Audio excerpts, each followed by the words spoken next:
प्यारे बच्चों, RBSE Rajasthan board class channel पर आप सभी का हार्दिक स्वागत है।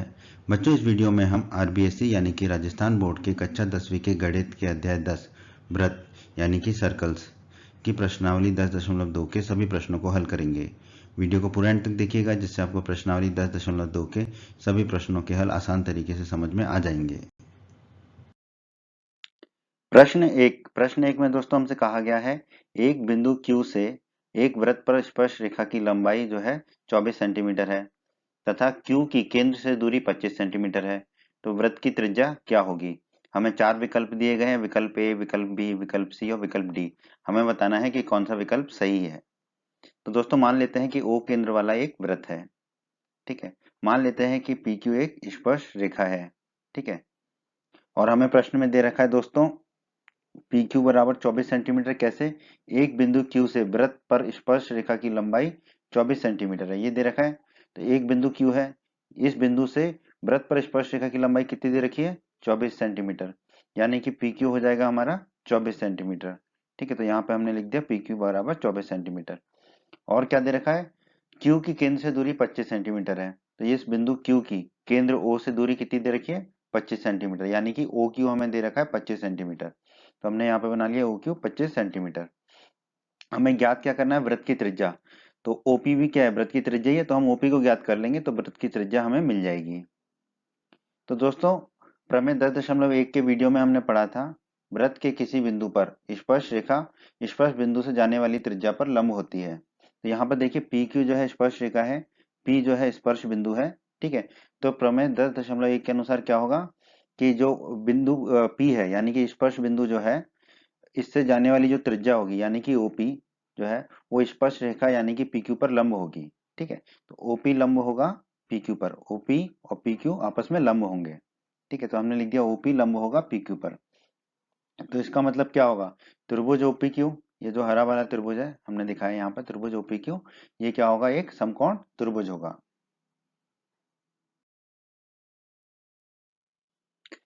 तो आगे बढ़ते हैं दोस्तों, अब तो बहुत ही आसान है। समकोण त्रिभुज OPQ में पाइथागोरस प्रमेय लगा देते हैं। ये जो हरा वाला त्रिभुज है समकोण त्रिभुज OPQ, इसमें पाइथागोरस प्रमेय लगा देते हैं। पाइथागोरस प्रमेय क्या कहती है दोस्तों? लंब का वर्ग धन आधार का वर्ग बराबर कर्ण का वर्ग, ठीक है। तो लंब यहाँ पर है OP, ठीक है, तो हमने लिख दिया OP का वर्ग, ठीक है।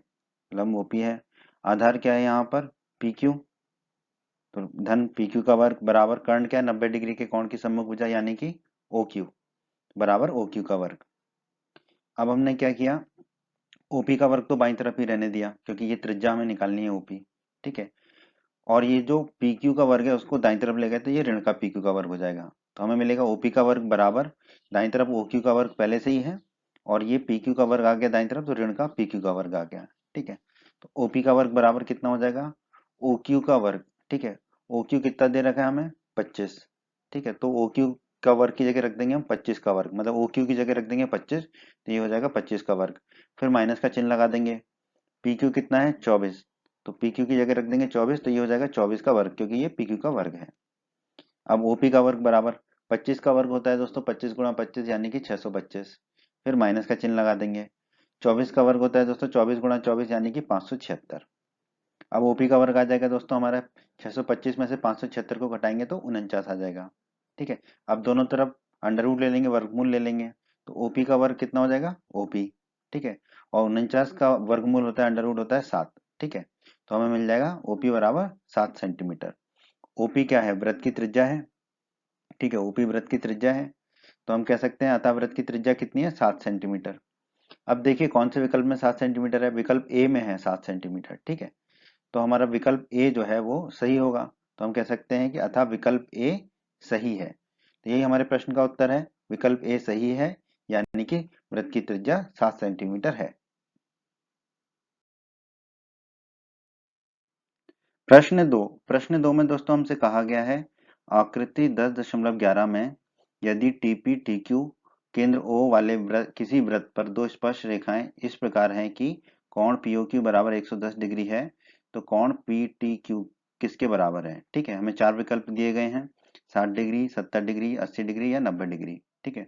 तो दोस्तों ये जो TP है और TQ है ये दो स्पर्श रेखाएं हैं, ठीक है। और हमें कोण POQ दे रखा है 110 डिग्री का। तो हमें निकालना क्या है, कोण पी टी क्यू, ये वाला कोण हमें निकालना है। ठीक है, तो बहुत ही आसान प्रश्न है दोस्तों, इसको हल कर लेते हैं। हमें दिया गया है कोण पी ओ क्यू बराबर 110 डिग्री, वो लिख लिया हमने। और हमें दिया गया है कि टीपी टी क्यू केंद्रों वाले किसी वृत्त पर दो स्पर्श रेखाएं हैं। ठीक है, ये हमें दिया गया प्रश्न में। दोस्तों हम जानते हैं प्रमेय 10.1 में हमने पढ़ा है कि त्रिज्या जो है स्पर्श रेखा पर लंब होती है। तो यहाँ पर देखिए ओपी त्रिज्या है, तो ये लंब होगी किस पे, पीटी पे। ठीक है, तो हमने लिख दिया ओपी लंब होगा पीटी पे। ओपी त्रिज्या है तो वो स्पर्श रेखा पीटी कह लें या टीपी कह लें, उस पर लंब होगी। ठीक है, इसका मतलब ये है ये वाला जो कोण पी है ये 90 डिग्री का होगा। तो हमने लिख दिया कोण पी बराबर 90 डिग्री। उसी प्रकार आप देखिए ओ क्यू भी त्रिज्या है, जो कि स्पर्श रेखा जो है टी क्यू कह लें या क्यू टी कह लें, उस पर जो है लंब होगी। ठीक है, कहाँ से, प्रमेय 10.1 से, क्योंकि त्रिज्या जो है स्पर्श रेखा पर लंब होती है। तो ओ क्यू लंब होगा क्यू टी पर, तो हमने लिख दिया ओ क्यू लंब होगा क्यू टी पर। ओ क्यू अगर क्यू टी पर लंब है तो ये जो कोण क्यू है ये कितने डिग्री का हो जाएगा, 90 डिग्री का। ठीक है, तो हमने लिख दिया कोण क्यू बराबर 90 डिग्री। अब दोस्तों हम बचपन से पढ़ते आए हैं कि किसी भी चतुर्भुज के चारों कोणों का योग कितना होता है, 360 डिग्री होता है। तो यहाँ पर भी ये जो हमारा चतुर्भुज बन रहा है पी ओ क्यू टी, ठीक है, इसके भी चारों कोणों का योग कितना होगा, 90 डिग्री 360 डिग्री होगा। ठीक है, तो देखो कोण टी, ठीक है, धन कोण पी, धन कोण ओ, धन कोण क्यू, ये चारों कोणों का योग कितना होगा, 360 डिग्री होगा। ठीक है, कोण टी हमें पता नहीं है, कोण पी कितना निकाला था हमने, 90 डिग्री, ये वाला कोण पी, तो लिख दिया 90 डिग्री।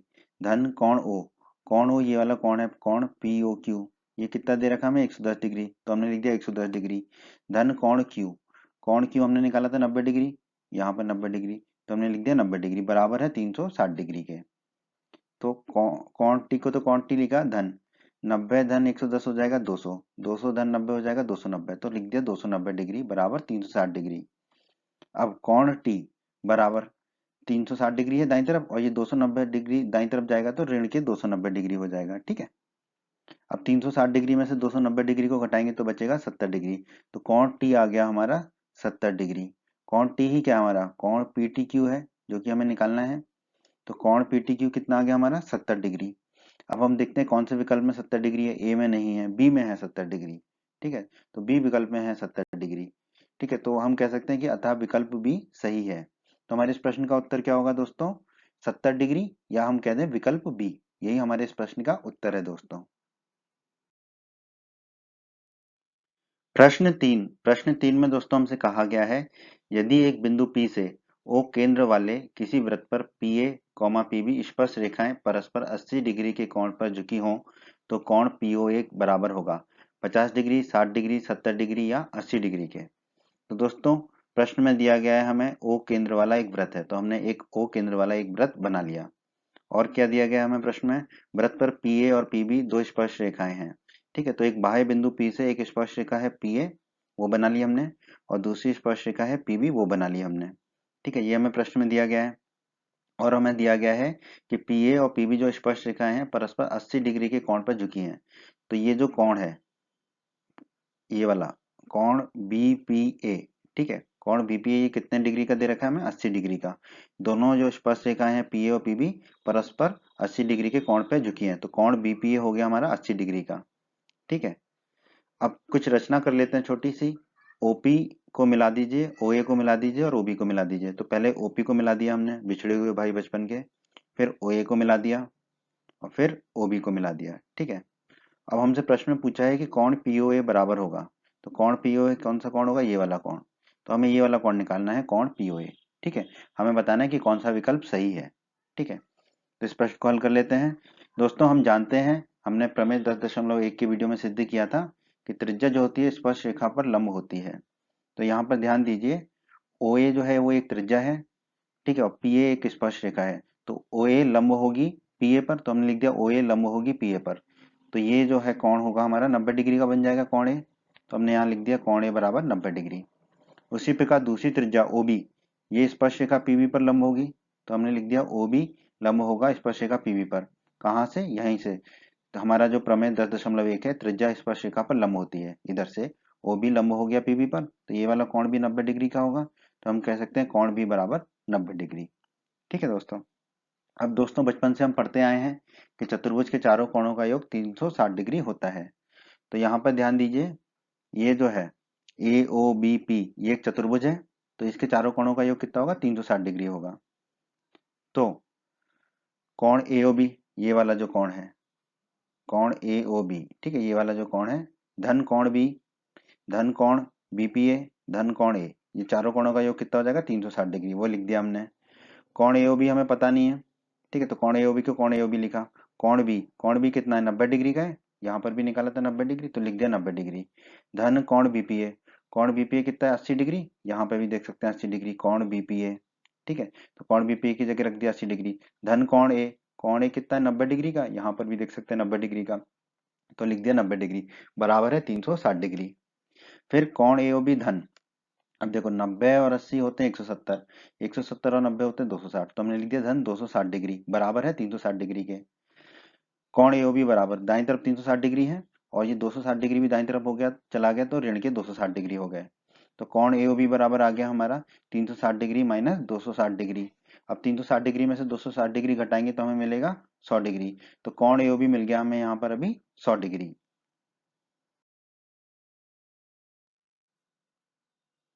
आगे बढ़ते हैं दोस्तों, समकोण त्रिभुज ओएपी, ठीक है, ये ऊपर वाला जो त्रिभुज है लाल रंग से दिखाया हमने, समकोण त्रिभुज ओएपी और समकोण त्रिभुज ओबीपी में, नीचे वाला जो त्रिभुज है नीले रंग से दिखाया है समकोण त्रिभुज ओबीपी में।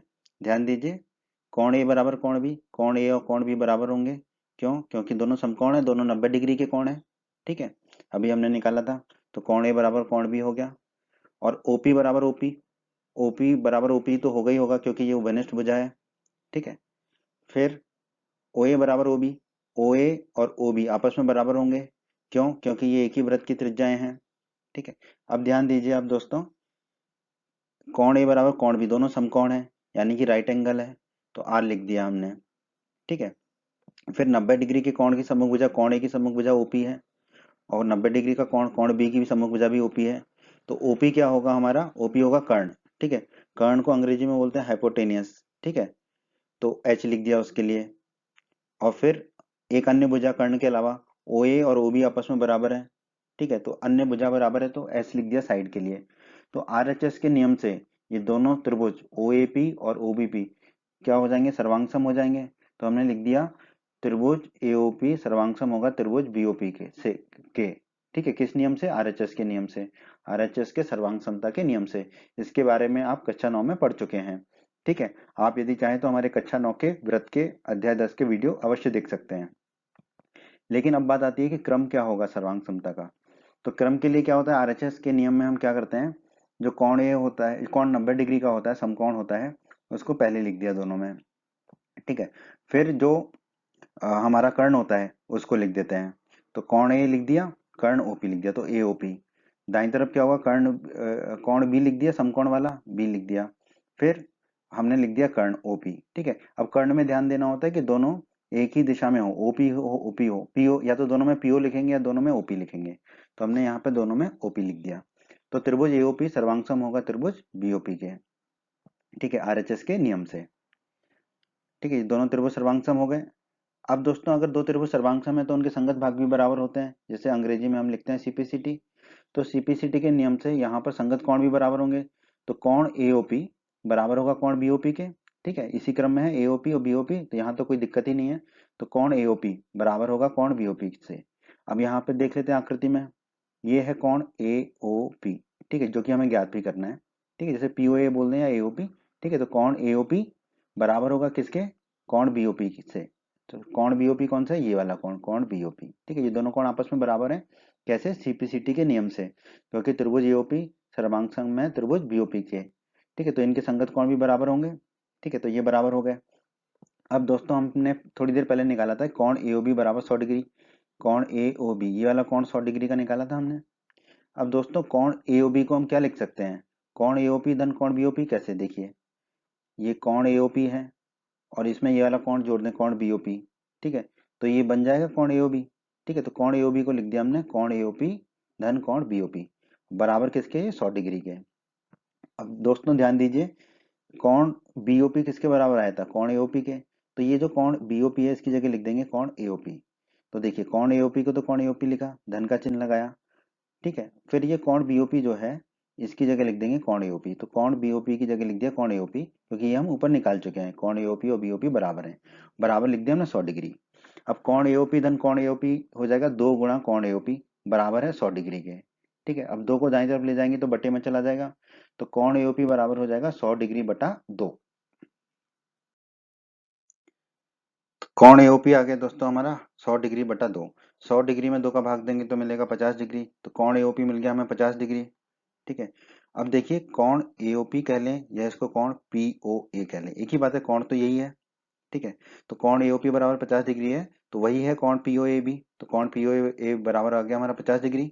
ठीक है, तो ये वाला कोण हमारा कितना डिग्री का आ गया, 50 डिग्री का। और दोस्तों हमें प्रश्न में क्या निकालना था, कोण पीओए ही निकालना था, तो कोण पीओए हमारा कितना आ गया 50 डिग्री। अब देखते हैं कौन से विकल्प में जो है 50 डिग्री मिल रहा है हमको, विकल्प ए में मिल रहा है। ठीक है, विकल्प ए में हमें 50 डिग्री मिल रहा है, तो अतः हम कह सकते हैं कि अतः विकल्प ए सही है। तो यही हमारे इस प्रश्न का उत्तर है दोस्तों, विकल्प ए, अर्थात कोण पीओए बराबर 50 डिग्री।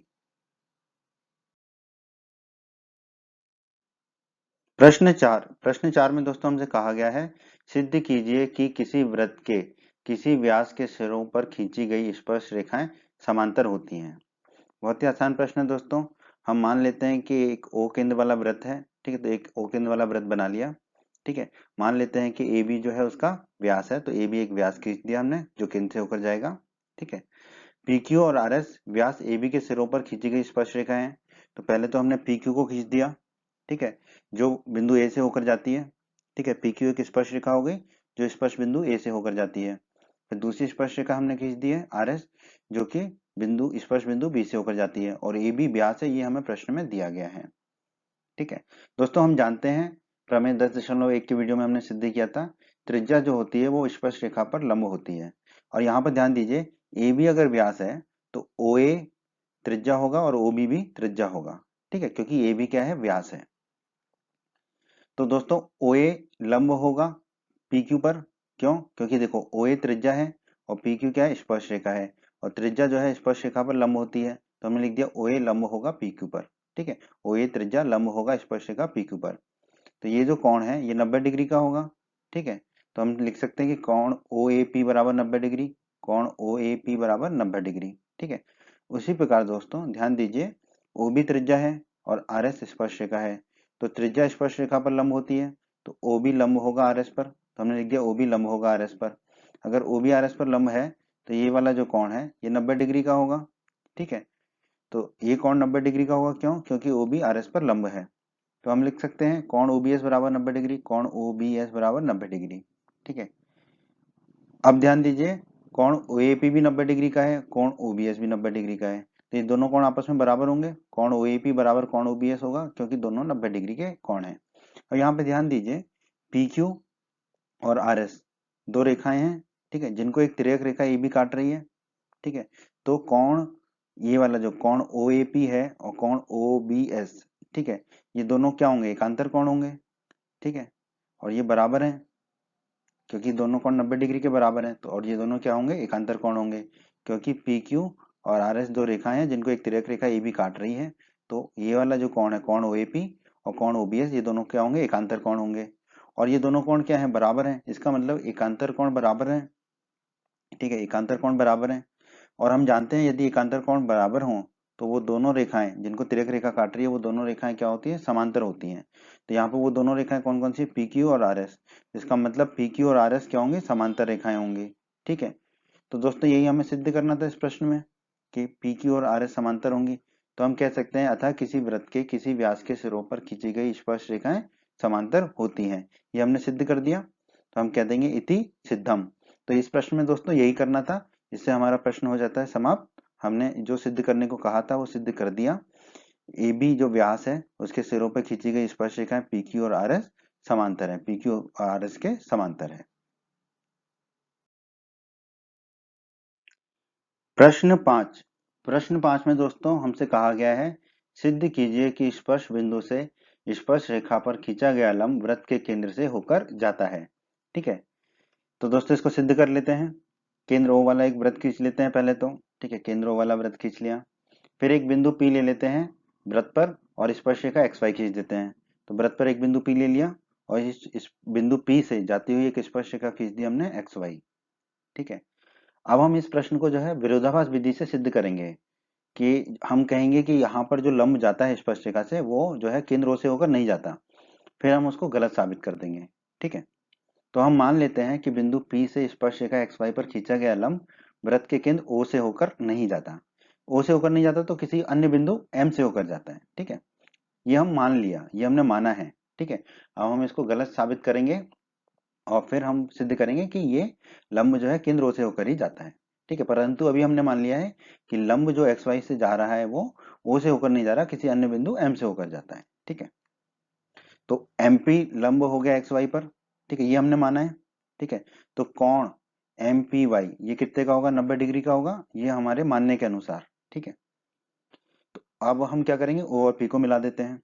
ठीक है, स्पर्श बिंदु और केंद्र को मिलाकर एक जो है एक रेखा खींच दी हमने, एक किरण खींच दी। ठीक है, जो केंद्र से होकर जाती है। ठीक है, अब हम जानते हैं दोस्तों, प्रमेय 10.1 में हमने सिद्ध किया था कि जो त्रिज्या होती है स्पर्श रेखा पर लंब होती है। ठीक है, तो यहाँ पर OP क्या होगी? त्रिज्या होगी। ठीक है, और ये स्पर्श रेखा XY पर लंब होगी, तो हम कह सकते हैं OP लंब होगी XY पर। अगर OP XY पर लंब है प्रमेय 10.1 के अनुसार, तो कोण OPY, कोण OPY क्या होगा? 90 डिग्री का होगा। तो कोण OPY होगा 90 डिग्री का। ठीक है,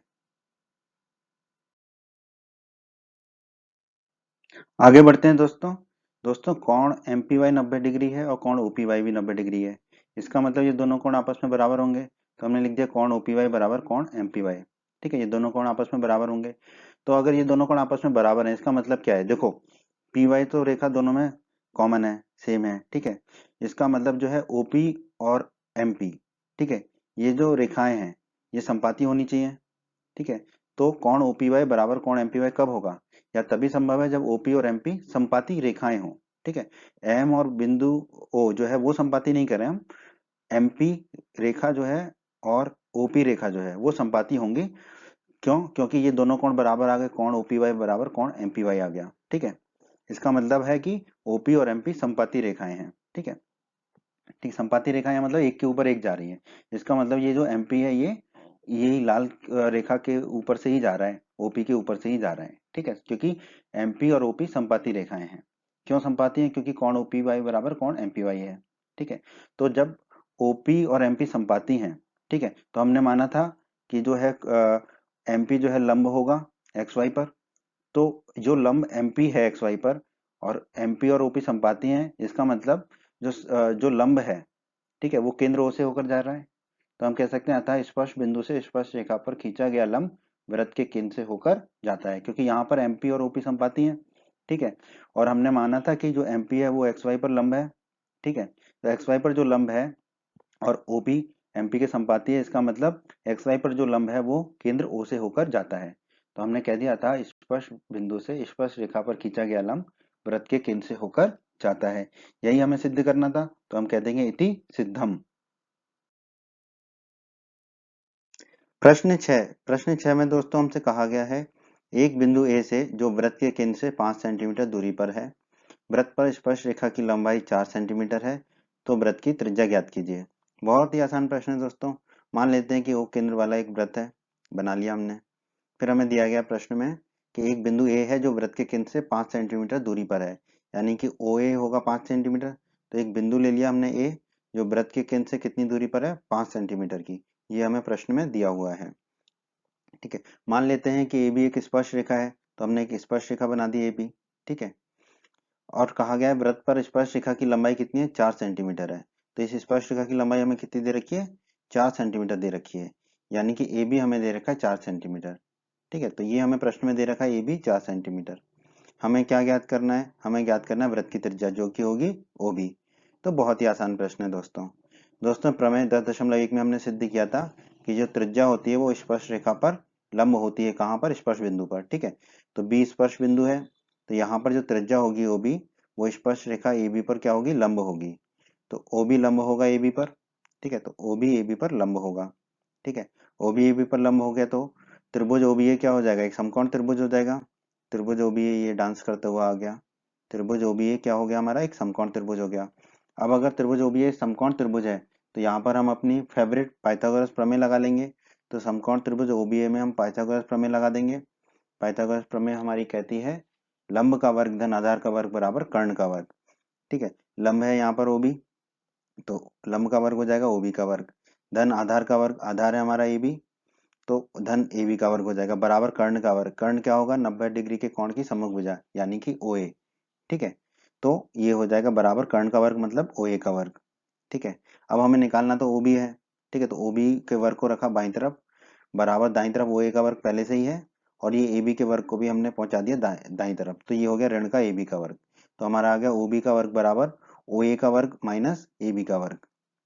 अब ओ बी का वर्ग बराबर ओ ए कितना है दोस्तों, ओ ए है हमारा 5, यहाँ पर भी देख सकते हैं ओ ए है 5, तो ओ ए का वर्ग हो जाएगा 5 का वर्ग, फिर माइनस का चिन्ह लगा देंगे। ये है ए बी का वर्ग, ए बी कितना है दोस्तों 4, यहाँ पर भी देख सकते हैं ए बी 4 है, तो ए बी का वर्ग हो जाएगा 4 का वर्ग। अब तो बच्चों का खेल है दोस्तों, ओ बी का वर्ग बराबर आ गया 5 का वर्ग माइनस 4 का वर्ग। तो ओ बी का वर्ग कितना हो जाएगा, 5 का वर्ग होता है 5 गुणा 5 25, माइनस का चिन्ह लगा दिया। 4 का वर्ग होता है 4 गुणा 4 16, तो ओबी का वर्ग कितना आ जाएगा 25 माइनस 16, 25 में से 16 घटाएंगे तो बचेगा 9, तो ओबी का वर्ग आ गया 9। अब दोनों तरफ ले लेंगे अंडर रूट, ठीक है, या वर्गमूल, तो ओबी के वर्ग का अंडर रूट तो हो जाएगा ओबी बराबर लिख दिया हमने अंडर रूट 9।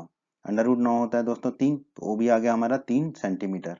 ठीक है, तो ओबी की लंबाई कितनी आ गई दोस्तों 3 सेंटीमीटर, और ओबी क्या है हमारी त्रिज्या है। ठीक है, तो वृत्त की त्रिज्या हमने ज्ञात कर ली, कितनी आ गई वृत्त की त्रिज्या ओबी बराबर 3 सेंटीमीटर। तो हम कह सकते हैं अतः वृत्त की त्रिज्या 3 सेंटीमीटर है। तो ये हमारे इस प्रश्न का उत्तर होगा दोस्तों, वृत्त की त्रिज्या बराबर 3 सेंटीमीटर।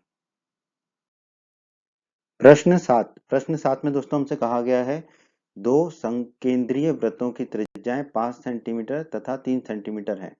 बड़े वृत्त की उस जीवा की लंबाई ज्ञात कीजिए जो छोटे वृत्त को स्पर्श करती है। ठीक है, तो बहुत ही आसान प्रश्न है दोस्तों, आसानी से हल कर लेंगे हम इसको। तो पहले तो आप समझिए कि संकेंद्रीय वृत्त किसे कहते हैं। संकेंद्रीय वृत्त वो वृत्त होते हैं जिनका कि केंद्र कॉमन हो, ठीक है, उभयनिष्ठ हो, एक ही केंद्र वाले वृत्त, ठीक है, जिनका कि केंद्र जो है वो कॉमन हो। तो दोस्तों मान लेते हैं कि केंद्र ओ वाले दो वृत्त हैं, ठीक है, जिसमें एक वृत्त जो है उसकी त्रिज्या ओपी है 5 सेंटीमीटर की, तथा दूसरा वृत्त है जिसकी त्रिज्या ओ ए है 3 सेंटीमीटर की। तो हमने माना कि केंद्र ओ वाले 5 सेंटीमीटर ओपी तथा 3 सेंटीमीटर ओ ए त्रिज्या वाले दो संकेंद्रीय वृत्त हैं। तो पहले तो हमने एक वृत्त बना लिया, बड़ा वृत्त, ठीक है, जिसका केंद्र ओ है, ठीक है, इसकी त्रिज्या कितनी है ओपी 5 सेंटीमीटर, वो बना ली। ठीक है, दूसरा संकेंद्रीय वृत्त की त्रिज्या कितनी है 3 सेंटीमीटर। ठीक है, तो दूसरा वृत्त बना लिया हमने, संकेंद्रीय वृत्त है मतलब इसका केंद्र ओ ही रहेगा, इसकी त्रिज्या ओ ए कितनी है 3 सेंटीमीटर। ठीक है, तो ये बना लिया हमने। अब मान लेते हैं कि पी क्यू जो है वो बड़े वृत्त की जीवा है जो छोटे वृत्त को बिंदु ए पर स्पर्श करती है। तो एक हमने जीवा खींच दी पी क्यू, ठीक है, बड़े वृत्त की जीवा। ठीक है, तो ये बड़े वृत्त की जीवा है जो छोटे वृत्त को बिंदु ए पर स्पर्श करती है। ठीक है, इसका मतलब क्या था, पी क्यू जो है छोटे वृत्त की स्पर्श रेखा होगी, पी क्यू जो है छोटे वृत्त की स्पर्श रेखा होगी। ठीक है, क्योंकि वो छोटे वृत्त को स्पर्श करते हुए निकल रही है पी क्यू, बड़े वृत्त की जीवा है पी क्यू और छोटे वृत्त की क्या है स्पर्श रेखा है। ओ और क्यू को मिलाइए, अब ओ और क्यू को भी मिला देते हैं।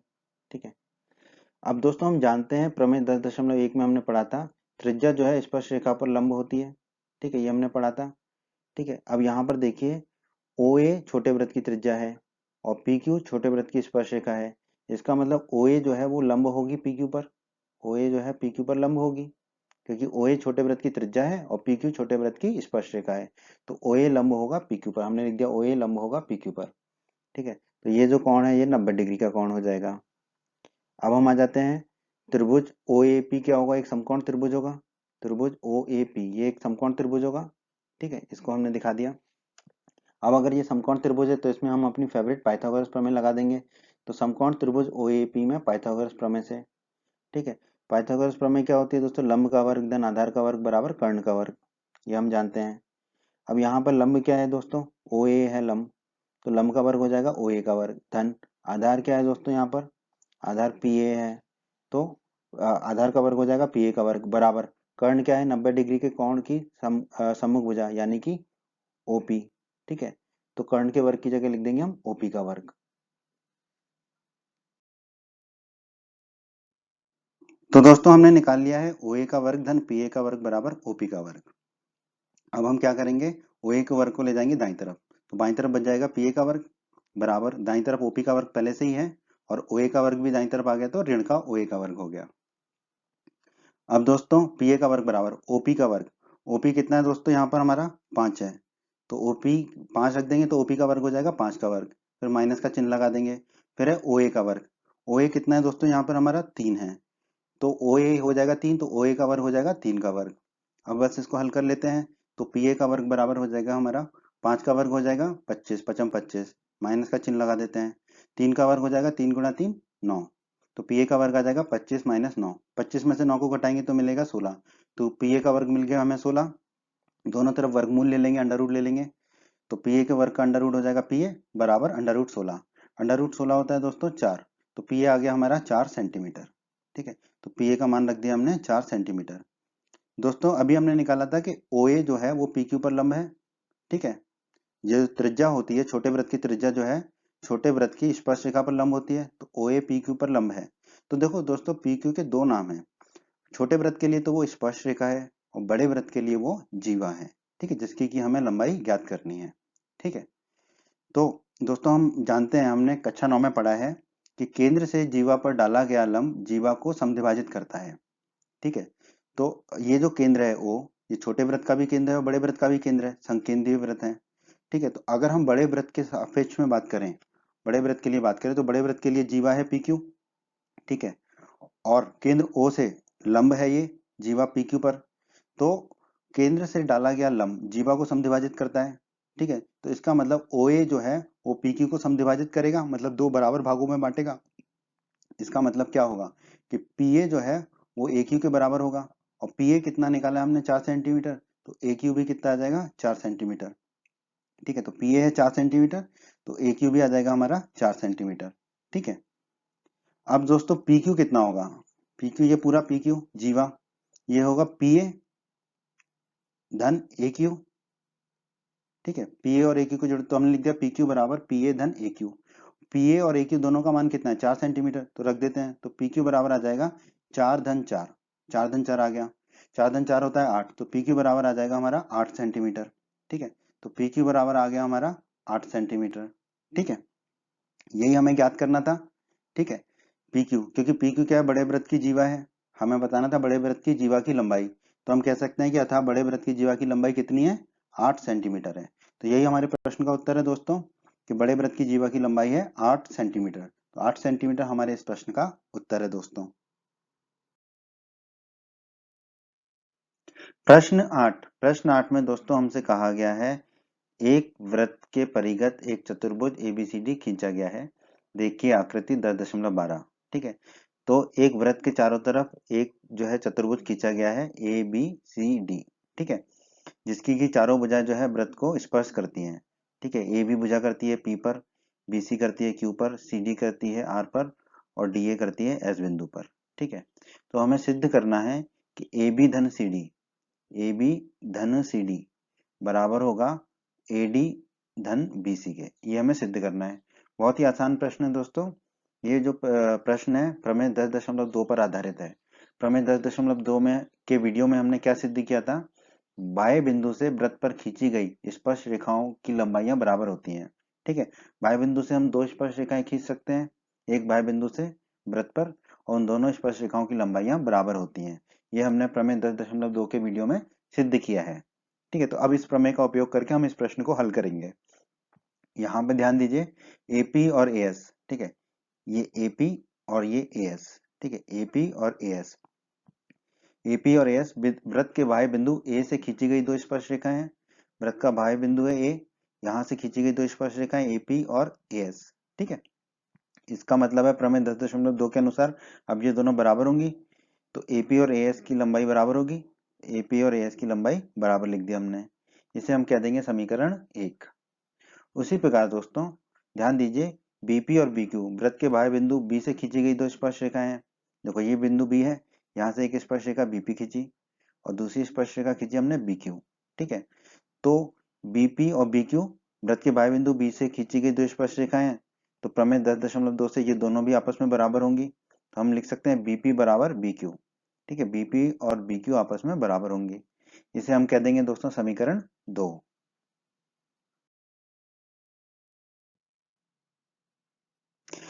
तो दोस्तों अब फिर से प्रमेय 10.2 का प्रयोग करेंगे हम। ठीक है, समीकरण 1 और समीकरण 2 को हमने यहाँ फिर से लिख दिया। सी आर और सी क्यू वृत्त के वाय बिंदु सी से खींची गई दो स्पर्श रेखाएं हैं। बिंदु सी वृत्त के बाहर स्थित है। यहाँ से हमने दो स्पर्श रेखाएं खींची वृत्त पर, सी आर और सी क्यू। ठीक है, तो प्रमेय 10.2 से इन दोनों की लंबाइयां भी बराबर होंगी। तो हमने लिख दिया सी आर बराबर सी क्यू। सी आर और सी क्यू की लंबाई बराबर होगी। इसे कह देंगे दोस्तों हम समीकरण 3। इसी प्रकार दोस्तों डी आर और डी एस वृत्त के वाय बिंदु डी से खींची गई दो स्पर्श रेखाएं हैं। डी बिंदु जो है वृत्त के बाहर है। यहाँ से हमने दो स्पर्श रेखाएं खींची डी आर और डी एस। ठीक है, तो ये दोनों भी बराबर होंगी लंबाई में प्रमेय 10.2 से। तो हमने लिख दिया डी आर बराबर डी एस। ठीक है, डी आर और डी एस की लंबाई बराबर होगी। इसे कह देंगे दोस्तों हम समीकरण 4।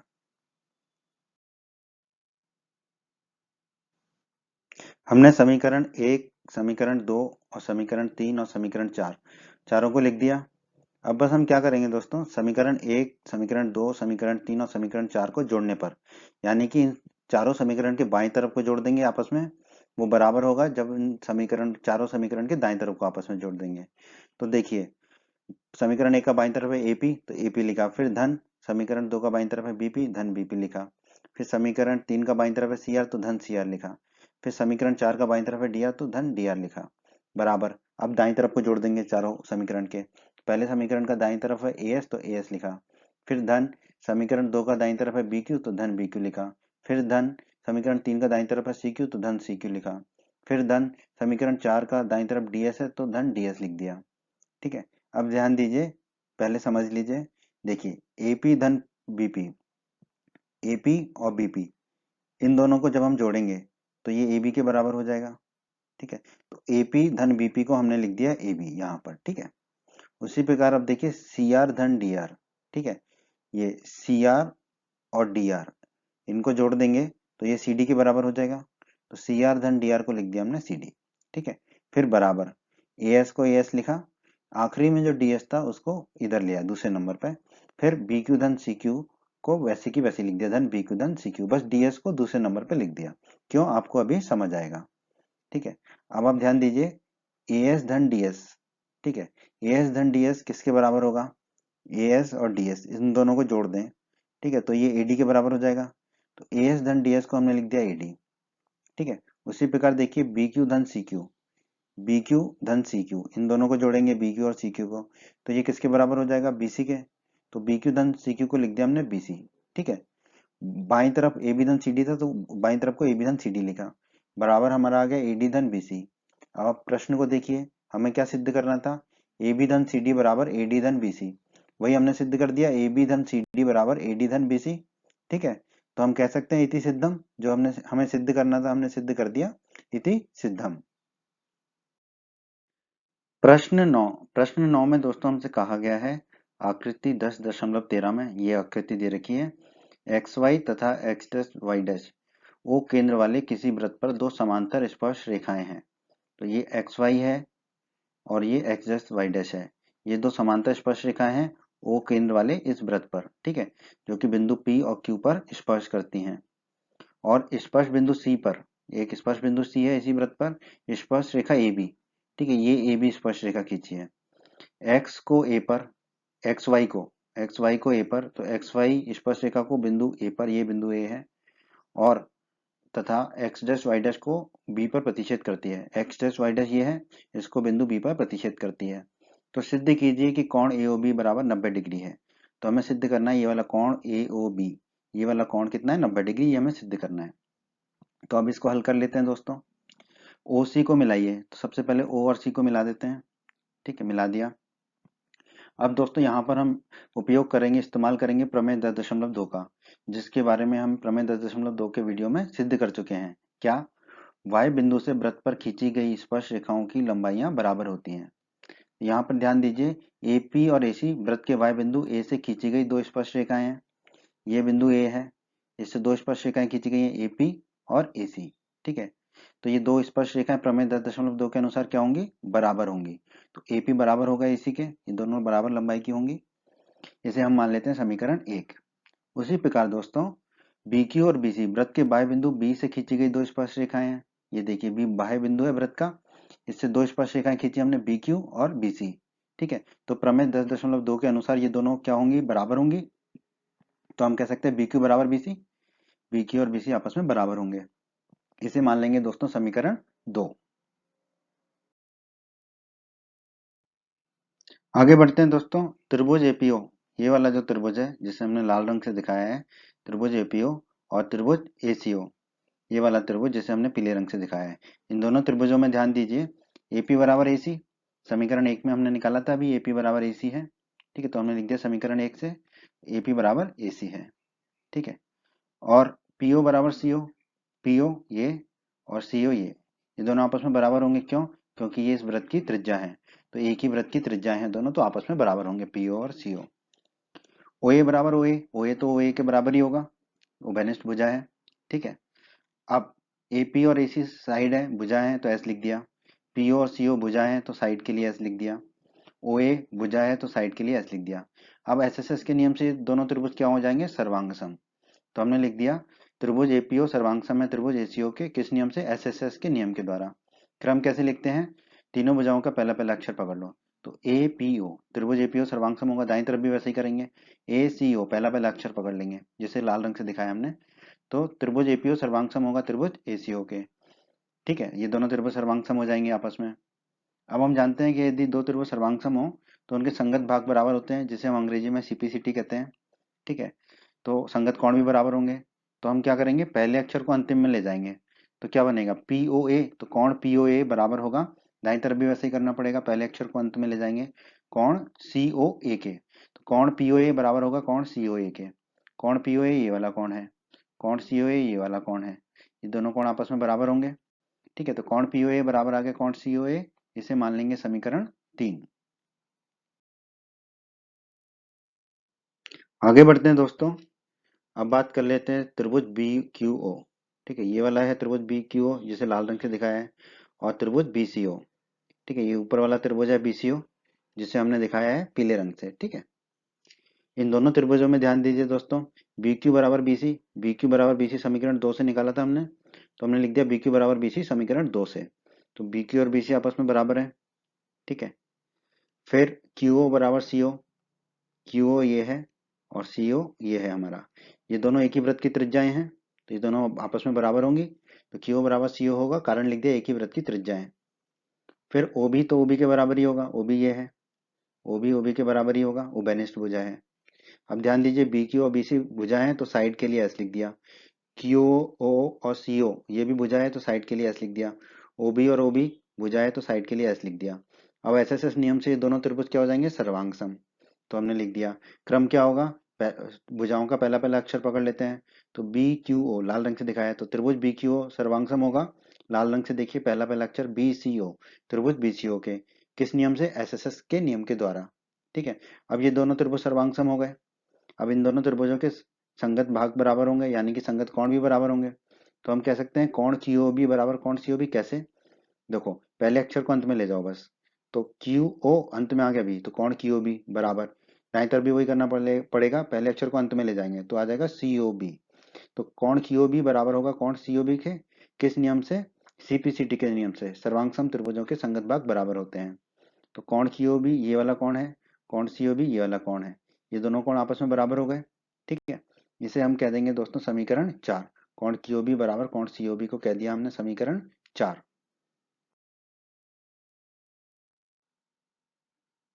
समीकरण 3 और समीकरण 4 को हमने लिख लिया दोस्तों।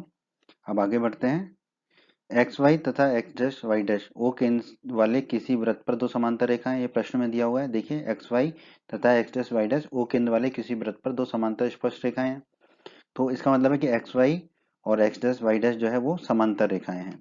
ठीक है, और देखिए पीओ और ओ क्यू क्या है, त्रिज्याएं हैं, तो पी क्यू क्या होगा, वृत्त का व्यास होगा, पीओ त्रिज्या है और ओ क्यू भी त्रिज्या है। ठीक है, और एक्स वाई और एक्स डैश वाई डैश जो है समांतर है, इसका मतलब पी क्यू क्या होगा, वृत्त का व्यास होगा, इसका मतलब पीओ क्यू क्या होगा, एक सरल रेखा होगी। ठीक है, तो हम लिख सकते हैं कि पीओ की जो है वो एक सरल रेखा होगी। ठीक है, पीओ की जो है एक सरल रेखा होगी। ठीक है, तो अगर एक पीओ की एक सरल रेखा होगी तो इसके एक तरफ के सभी कोणों का योग कितना होना चाहिए, 180 डिग्री होना चाहिए। ठीक है, तो हम लिख सकते हैं कि कोण पीओए, ये वाला कोण कोण पीओए, धन कोण सीओए, ये वाला कोण कोण सीओए, धन कोण सीओबी, ये वाला कोण सीओबी। ठीक है, धन कोण क्यूओबी, ये वाला कोण। इन चारों कोणों का योग हमने लिख दिया 180 डिग्री के बराबर।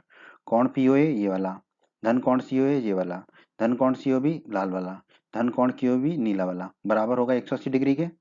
ठीक है, अब ध्यान दीजिए दोस्तों, समीकरण 3 में है कोण पीओए बराबर कोण सीओए। ठीक है, ये दोनों कोण आपस में बराबर आए थे समीकरण 3 में, तो कोण पीओए को हम लिख सकते हैं कोण सीओए। तो कोण पीओए को लिख दिया हमने कोण सीओए, धन कोण सीओए को धन कोण सीओए लिखा, धन कोण सीओबी को धन कोण सीओबी लिखा।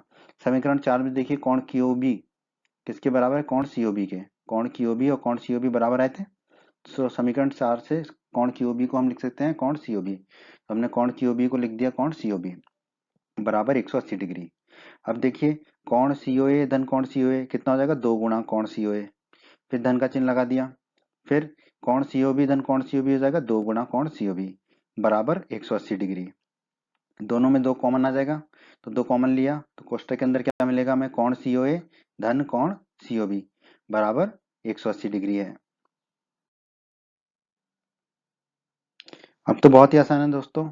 अब यहाँ देखिए 2 गुणा कोण सीओए धन कोण सीओबी बराबर 180 डिग्री आ गया, तो ये है हमारा कोण सीओए। ठीक है, और ये है कोण सीओबी, कोण सीओए और ये है कोण सीओबी। ठीक है, इन दोनों को जोड़ देंगे कोण को, तो हमें क्या मिलेगा, कोण एओबी मिलेगा, कोण एओबी। तो कोण सीओए धन कोण सीओबी को लिख दिया हमने कोण एओबी, तो हमारा आ गया 2 गुणा कोण एओबी बराबर 180 डिग्री।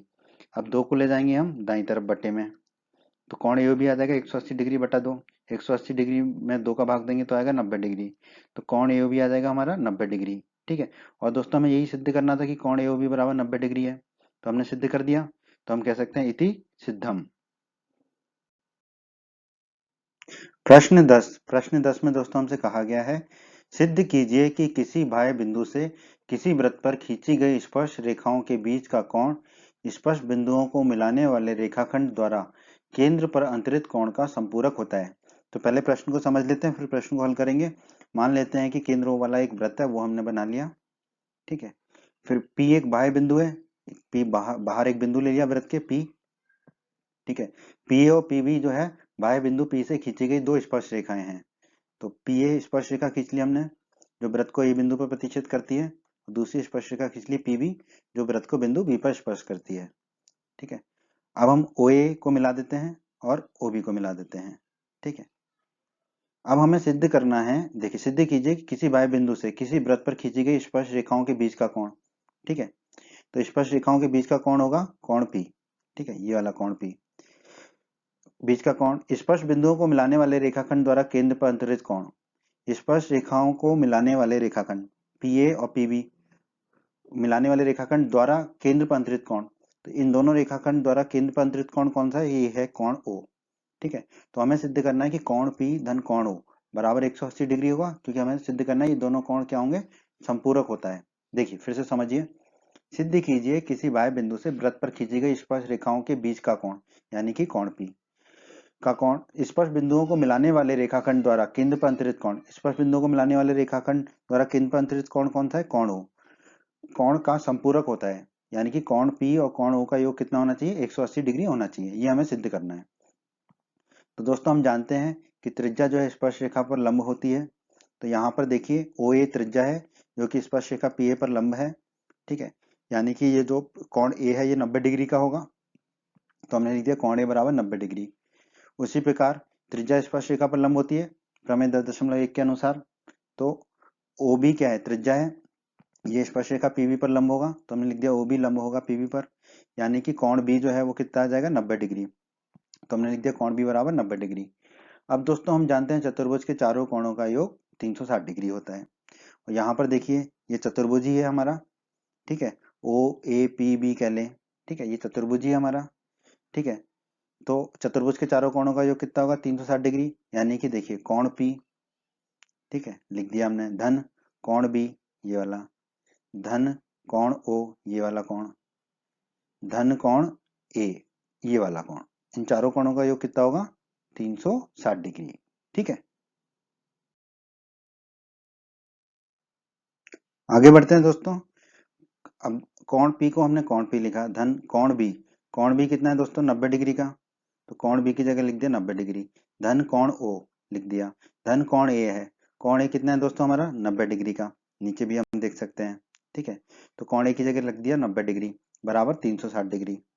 अब देखिए कोण पी धन कोण ओ लिख दिया, और 90 डिग्री धन 90 डिग्री हो गया 180 डिग्री बराबर 360 डिग्री।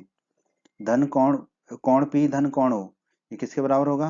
देखो 180 डिग्री को हम ले जाएंगे दाईं तरफ तो ऋण का हो जाएगा, दाईं तरफ 360 डिग्री पहले से ही है, 180 डिग्री और जाएगा तो ऋण का 180 डिग्री हो जाएगा।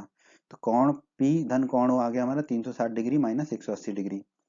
तो कोण पी धन कोण ओ कितना जाएगा? 360 में से 180 घटाएंगे तो 180 डिग्री। कोण पी धन कोण ओ आ गया 180 डिग्री। तो वही हमें सिद्ध करना था, कोण पी धन कोण ओ बराबर होगा 180 डिग्री, क्योंकि दो कोण संपूरक होते हैं यदि उन कोण दोनों कोणों का योग कितना हो 180 डिग्री हो, और यही हमें सिद्ध करना था कि ये दोनों कोण संपूरक हैं। ठीक है, तो हमने सिद्ध कर दिया कैसे? दोनों कोणों का योग आ गया 180 डिग्री। कोण पी धन कोण ओ आ गया 180 डिग्री। तो हम कह सकते हैं कि वृत्त पर खींची गई स्पर्श रेखाओं के बीच का कोण स्पर्श बिंदुओं को मिलाने वाले रेखाखंड द्वारा केंद्र पर अंतरित कोण का संपूरक होता है। तो ठीक है, तो ये आ गया हमारा कोण पी धन कोण ओ बराबर 180 डिग्री, और यही हमें सिद्ध करना था। ठीक है, कोण पी धन कोण ओ बराबर 180 डिग्री, तो हम कह देंगे इति सिद्धम। प्रश्न 11 में दोस्तों हमसे कहा गया है सिद्ध कीजिए कि किसी वृत्त के परिगत समांतर चतुर्भुज समचतुर्भुज होता है। ठीक है, बहुत ही आसान प्रश्न है दोस्तों। हम मान लेते हैं कि केंद्र ओ वाला एक वृत्त है, तो हमने एक केंद्र ओ वाला एक वृत्त बना लिया। फिर हम मान लेते हैं कि वृत्त के परिगत एबीसीडी एक समांतर चतुर्भुज है। ठीक है, तो एक एबीसीडी समांतर चतुर्भुज बना लिया जो वृत्त के परिगत है, मतलब कि उसकी चारों भुजाएं जो हैं वो वृत्त को छू रही हैं। ठीक है, टच कर रही हैं, प्रतिच्छेद कर रही हैं। ठीक है, स्पर्श कर रही हैं। ठीक है, तो ऐसे चतुर्भुज को बोलते हैं परिगत। ठीक है, तो वृत्त के परिगत एबीसीडी एक समांतर चतुर्भुज बना लिया। ठीक है, अब हम मान लेते हैं कि पी क्यू आर और एस वृत्त के परिगत समांतर चतुर्भुज के स्पर्श बिंदु हैं। ठीक है, तो ए बी भुजा पर स्पर्श बिंदु है पी, बी सी भुजा पर स्पर्श बिंदु है क्यू, सी डी भुजा पर स्पर्श बिंदु है आर, और ए डी भुजा पर स्पर्श बिंदु है एस। ये हमने मान लिया। ठीक है, अब दोस्तों हमें जो साबित करना है वो सिद्ध करना है कि ये जो समांतर चतुर्भुज है ये एक समचतुर्भुज होगा। ठीक है, तो समचतुर्भुज में क्या होता है? चारों भुजाएं बराबर होती हैं, तो हमें सिद्ध करना है कि इस समांतर चतुर्भुज की चारों भुजाएं बराबर हैं। ठीक है, तो पहले तो दोस्तों हम जानते हैं कि समांतर चतुर्भुज की सम्मुख भुजाएं बराबर होती हैं, और हमें सिद्ध करना है चारों भुजाएं बराबर होती हैं। तो इस समांतर चतुर्भुज की सम्मुख भुजाएं कौन कौन सी हैं? ए बी और सी डी। ठीक है, तो हमने लिख दिया ए बी बराबर सी डी, जिसे मान लेंगे हम समीकरण 1। क्यों? क्योंकि ये चतुर्भुज एबीसीडी क्या है? समांतर चतुर्भुज है, ये हमने माना है। फिर दूसरी सम्मुख भुजाओं का युग्म कौन सा है? बीसी और एडी। ठीक है, बीसी और एडी आपस में बराबर होंगे, इसे दोस्तों हम मान लेंगे समीकरण 2। अब दोस्तों इस प्रश्न को हल करने के लिए हमें प्रमेय 10.2 की आवश्यकता पड़ेगी। प्रमेय 10.2 के वीडियो में हमने सिद्ध किया था कि वाय बिंदु से वृत्त पर खींची गई स्पर्श रेखाओं की लंबाइयां बराबर होती हैं। आप हमारी प्रमेय 10.2 का वीडियो अवश्य देखिए।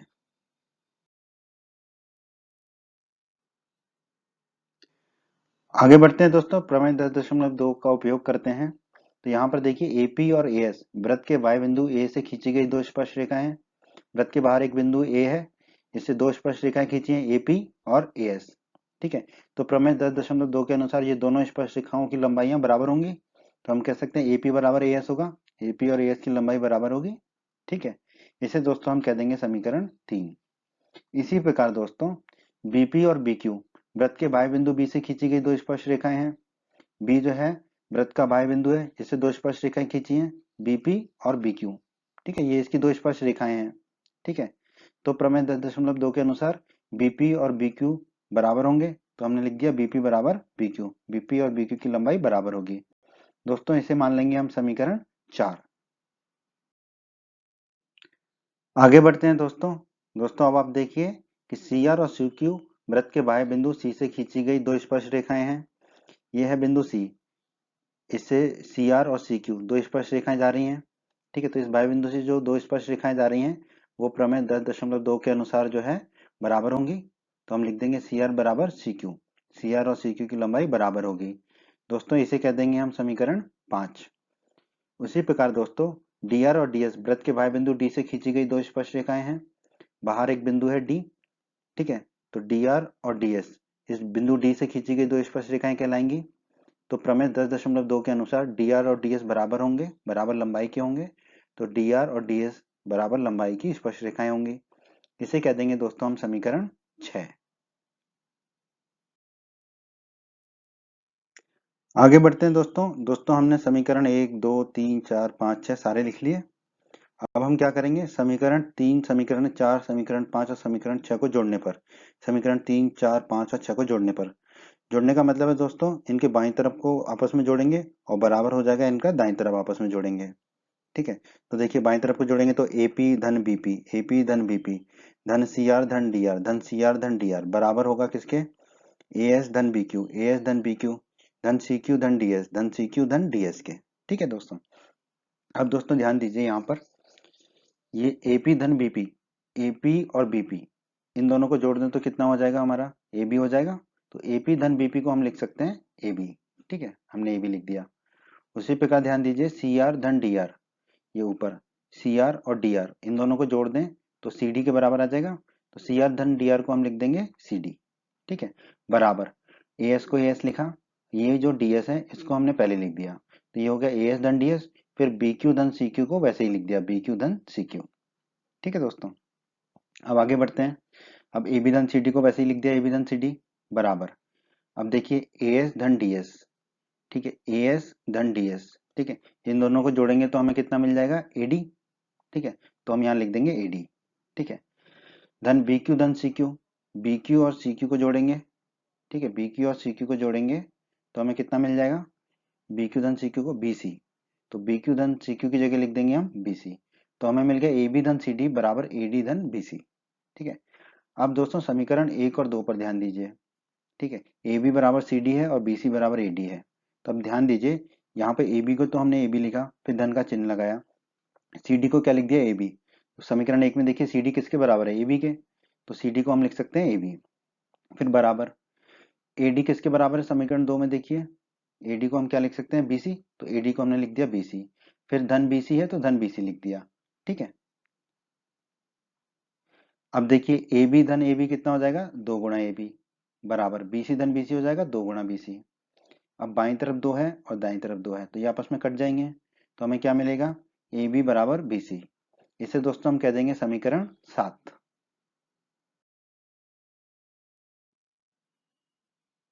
हमने दोस्तों समीकरण 1, 2 और 7 को लिख दिया। अब समीकरण 1, 2 और 7 से क्या होगा, देखिए ए बी बराबर बी सी है समीकरण 7 में, देखिए तो ए बी बराबर बी सी लिख दिया। ठीक है, अब समीकरण 1 में देखिए ए बी सी डी के भी बराबर है, तो ए बी बराबर बी सी बराबर सी डी होगा। ठीक है, अब समीकरण 2 में देखिए बी सी के बराबर क्या है, ए डी। ठीक है, तो बी सी बराबर ए डी होगा, तो याद आएगा ए बी बराबर बी सी बराबर सी डी बराबर ए डी, यानी कि चतुर्भुज ए बी सी डी की चारों भुजाएं बराबर मिल गई हमको। चतुर्भुज ए बी सी डी की चारों भुजाएं समान लंबाई की हो गई, और चतुर्भुज ए बी सी डी क्या है हमारा, समांतर चतुर्भुज है। और हम जानते हैं दोस्तों कक्षा 9 में हमने पढ़ा है एक समांतर चतुर्भुज जिसमें सभी भुजाएं बराबर हो तो ऐसा चतुर्भुज क्या कहलाता है, सम चतुर्भुज कहलाता है।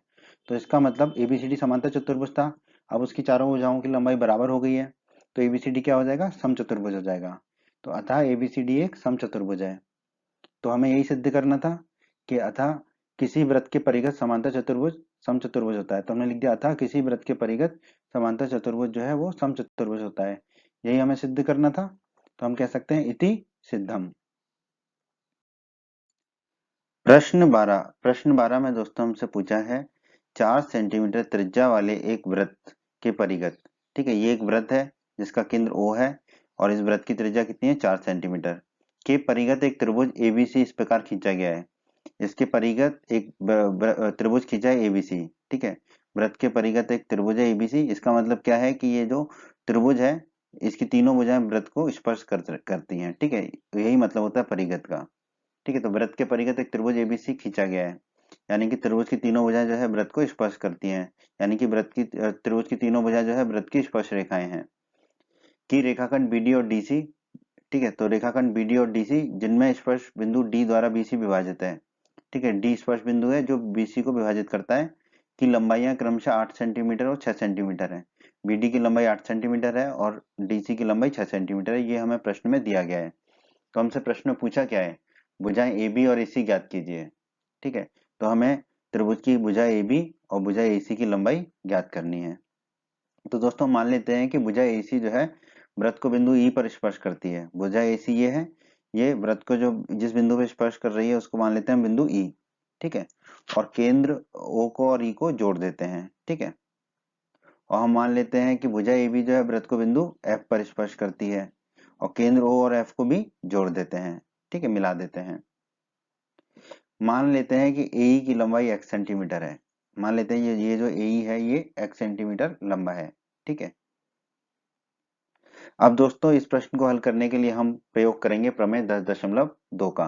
प्रमेय 10.2 क्या कहती है दोस्तों, बाह्य बिंदु से वृत्त पर खींची गई स्पर्श रेखाओं की लंबाइयां बराबर होती हैं।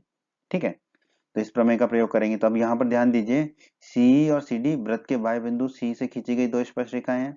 देखो सी बिंदु क्या बाह्य बिंदु है, इससे दो स्पर्श रेखा जा रही हैं, सी और सी डी, सी और सी डी जा रही हैं।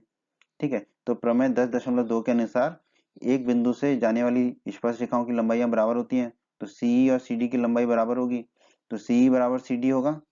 ठीक है, सी और सी डी बराबर होंगे और सी डी कह लें या डीसी कह लें, वो कितना है हमारा 6 सेंटीमीटर। तो दोनों 6 सेंटीमीटर के बराबर होंगे, तो दोनों की लंबाई बराबर होगी। ठीक है, तो हमने लिख दिया सी को 6 सेंटीमीटर। ठीक है,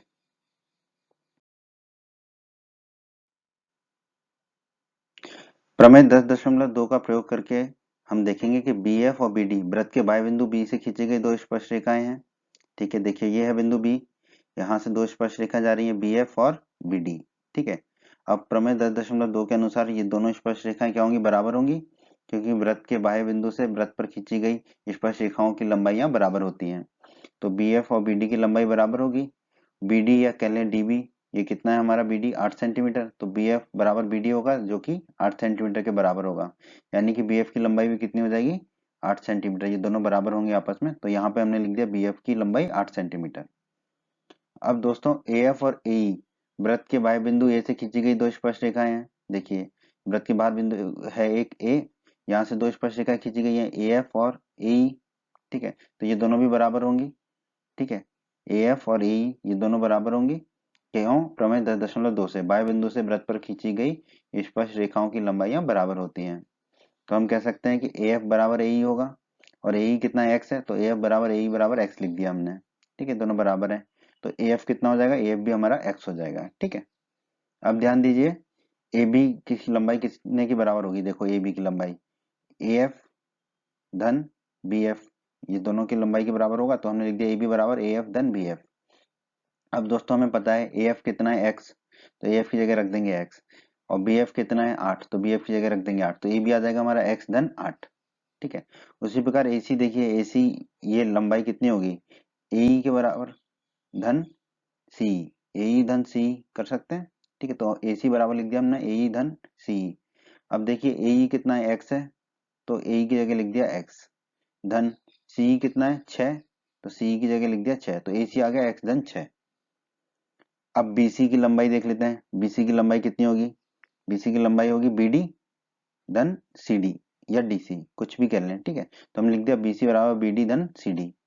ठीक है, अब BD कितना है 8 है, तो 8 लिख दिया, धन CD या DC कितना है 6 है, तो 6 लिख दिया, तो 8 धन 6 हो जाएगा 14, तो BC आ गया हमारा 14 सेंटीमीटर। तो BC की लंबाई आ गई हमारी 14 सेंटीमीटर। तो AB की लंबाई आ गई हमारी x धन 8, AC की लंबाई आ गई हमारी x धन 6, और BC की लंबाई आ गई हमारी 14 सेंटीमीटर। आगे बढ़ते हैं दोस्तों। दोस्तों अब हम क्या करेंगे, त्रिभुज एबीसी में, ये बड़ा वाला जो त्रिभुज एबीसी है इसका क्षेत्रफल निकालेंगे हीरोन का सूत्र से। हीरोन के सूत्र के बारे में दोस्तों आप कक्षा 9वीं में पढ़ चुके हैं। कक्षा 9वीं में जो आपका अध्याय 12 था हीरोन का सूत्र, वहां पर हमने इसका सूत्र पढ़ा था कि कैसे त्रिभुज की तीन भुजाओं से हम त्रिभुज का क्षेत्रफल ज्ञात कर सकते हैं। तो त्रिभुज एबीसी में हम तीनों भुजाओं को एबीसी मान लेंगे।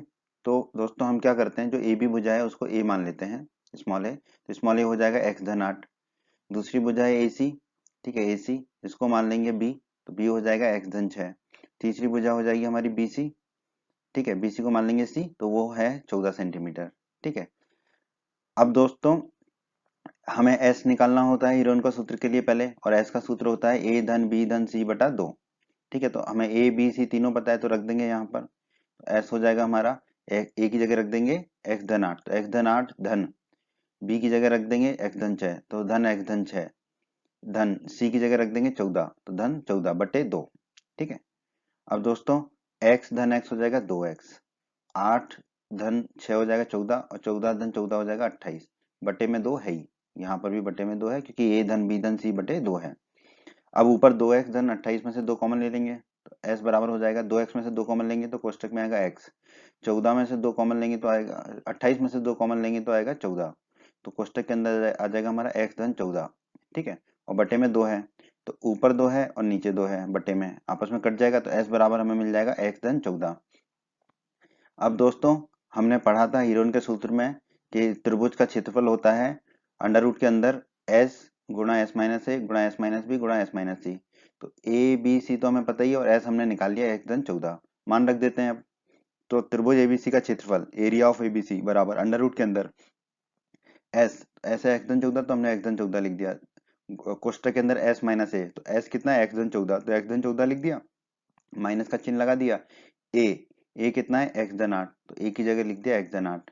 फिर दूसरा कोष्टक उसमें है एस तो एस है एक्स धन 14 तो एक्स धन 14 लिख दिया, माइनस का चिन्ह लगा दिया। बी बी कितना है एक्स धन 6 तो एक्स धन 6 लिख दिया।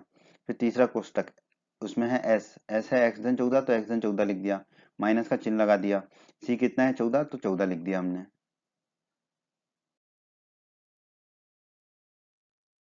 अब इसको हल कर लेते हैं दोस्तों। तो देखिए त्रिभुज एबीसी का क्षेत्रफल अंडर रूट के अंदर एक्स धन 14 को तो एक्स धन 14 ही लिख दिया हमने। अब ये देखिए ये एक्स है धनात्मक और ये ऋणात्मक एक्स है, ये आपस में कट जाएगा और 14 माइनस 8 कितना हो जाएगा दोस्तों 6, तो हमने लिख दिया 6। ठीक है, ये वाला 6। ठीक है, फिर ये इस दूसरे कोष्टक में देखिए ये धनात्मक एक्स है और ये ऋणात्मक एक्स है, ये आपस में कट जाएगा तो 14 माइनस 6 कितना बचेगा 8, तो हमने लिख दिया 8। ठीक है, अब तीसरे कोष्टक में देखिए यहाँ पर एक्स धन 14 माइनस 14, तो 14 में से 14 चला जाएगा तो कितना बचेगा एक्स, तो हमने लिख दिया एक्स। ठीक है, अब आगे बढ़ते हैं। तो त्रिभुज एबीसी का क्षेत्रफल कितना आ गया दोस्तों हमारा अंडर रूट के अंदर एक्स धन 14 और 6 गुणा 8 कितना हो जाएगा 48, और गुणा एक्स तो गुणा एक्स लिख दिया सेंटीमीटर स्क्वायर। ठीक है, क्योंकि सभी विमाएं हमें सेंटीमीटर में दे रखी हैं, सभी लंबाइयां सेंटीमीटर में दे रखी हैं। अब दोस्तों हम क्या करेंगे, ठीक है त्रिभुज एबीसी का क्षेत्रफल तो हमने निकाल लिया, ठीक है वो लिख दिया हमने, इसका प्रयोग अब हम आगे करेंगे। तो आगे बढ़ने के लिए हम क्या करेंगे, ओ ए को मिला देंगे। ठीक है, ओ ए को मिला दिया, ओबी को मिला देंगे, ओबी को मिला दिया और ओसी को मिला देंगे। ठीक है, इसको मिला दिया, रचना कर लिया हमने।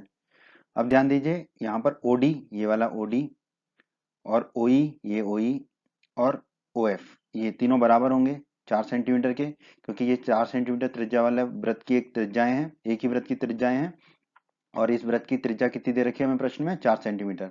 तो ओडी ओई और ओएफ ये तीनों 4 सेंटीमीटर के होंगे। और दोस्तों हम जानते हैं किसी भी त्रिभुज का क्षेत्रफल होता है 1/2 आधार गुणा लंब। ठीक है, त्रिभुज का क्षेत्रफल होता है 1/2 आधार गुणा लंब या आधार गुणा ऊंचाई हम कहते हैं उसे। आगे बढ़ते हैं दोस्तों। अब हम त्रिभुज के क्षेत्रफल बराबर 1/2 गुणा आधार गुणा लंब का प्रयोग करेंगे। ठीक है, तो त्रिभुज ओबीसी का क्षेत्रफल, त्रिभुज ओबीसी ये नीले रंग का त्रिभुज है, इसका क्षेत्रफल क्या होगा, इसका आधार 1/2 गुणा आधार गुणा लंब। ठीक है, तो 1/2 लिख दिया, आधार क्या होगा इसका दोस्तों बीसी, तो आधार हमने बीसी ले लिया, तो बीसी पर लंब क्या होगा ओडी। ठीक है, तो हमने लिख दिया त्रिभुज ओबीसी का क्षेत्रफल बराबर 1/2 गुणा आधार की जगह बीसी गुणा लंब की जगह ओडी। ठीक है, अब हम इनके मान रख देंगे तो त्रिभुज ओबीसी का क्षेत्रफल आ जाएगा 1/2, बीसी कितना है दोस्तों 8 धन 6 14 14 है, गुणा ओडी, ओडी क्या है वृत्त की त्रिज्या है, यहाँ पे भी लिखा हुआ है ओडी, तो वृत्त की त्रिज्या कितनी है 4 सेंटीमीटर, तो ओडी की जगह रख दिया हमने 4 सेंटीमीटर। अब 14 गुणा 4 हो गया 56, तो ये आ गया 1/2 गुणा 56, 56 में 2 का भाग देंगे तो आ जाएगा 28, तो त्रिभुज ओबीसी का क्षेत्रफल आ जाएगा 28 सेंटीमीटर स्क्वायर। अब बात कर लेते हैं त्रिभुज ओएबी के क्षेत्रफल की। तो त्रिभुज ओएबी ये वाला त्रिभुज है बैगनी रंग वाला। ठीक है, इसमें हमने आधार मान लिया है एबी को। ठीक है, ये एबी आधार हो गया है। ठीक है, तो इस आधार पर लंब क्या होगा ओ एफ। ठीक है, तो त्रिभुज ओएबी का क्षेत्रफल हो जाएगा 1/2 गुणा आधार गुणा लंब यानी कि आधार एबी गुणा लंब यानी कि ओ एफ। अब मान रख देते हैं, तो त्रिभुज ओएबी का क्षेत्रफल बराबर 1/2 को 1/2 लिखा। ए बी कितना हो जाएगा, x धन 8, तो ए बी है x धन 8 गुणा ओ एफ। ओ एफ क्या है, वृत्त की त्रिज्या। ठीक है, यहाँ पर भी देखिए ओ एफ की जगह रख देंगे 4 सेंटीमीटर। ठीक है, अब 4 में 2 का भाग देंगे तो 2 बचेगा। तो त्रिभुज ए बी का क्षेत्रफल आ जाएगा x धन 8 गुणा 2। इस 4 में ये 2 का भाग चला जाएगा। ठीक है, अब इसको हल कर लेते हैं थोड़ा सा। ठीक है, तो त्रिभुज ए बी का क्षेत्रफल कितना आ जाएगा, x गुणा 2 हो जाएगा 2x धन 8 गुणा 2 हो जाएगा 16। तो ये हो जाएगा 2x धन 16 सेंटीमीटर स्क्वायर।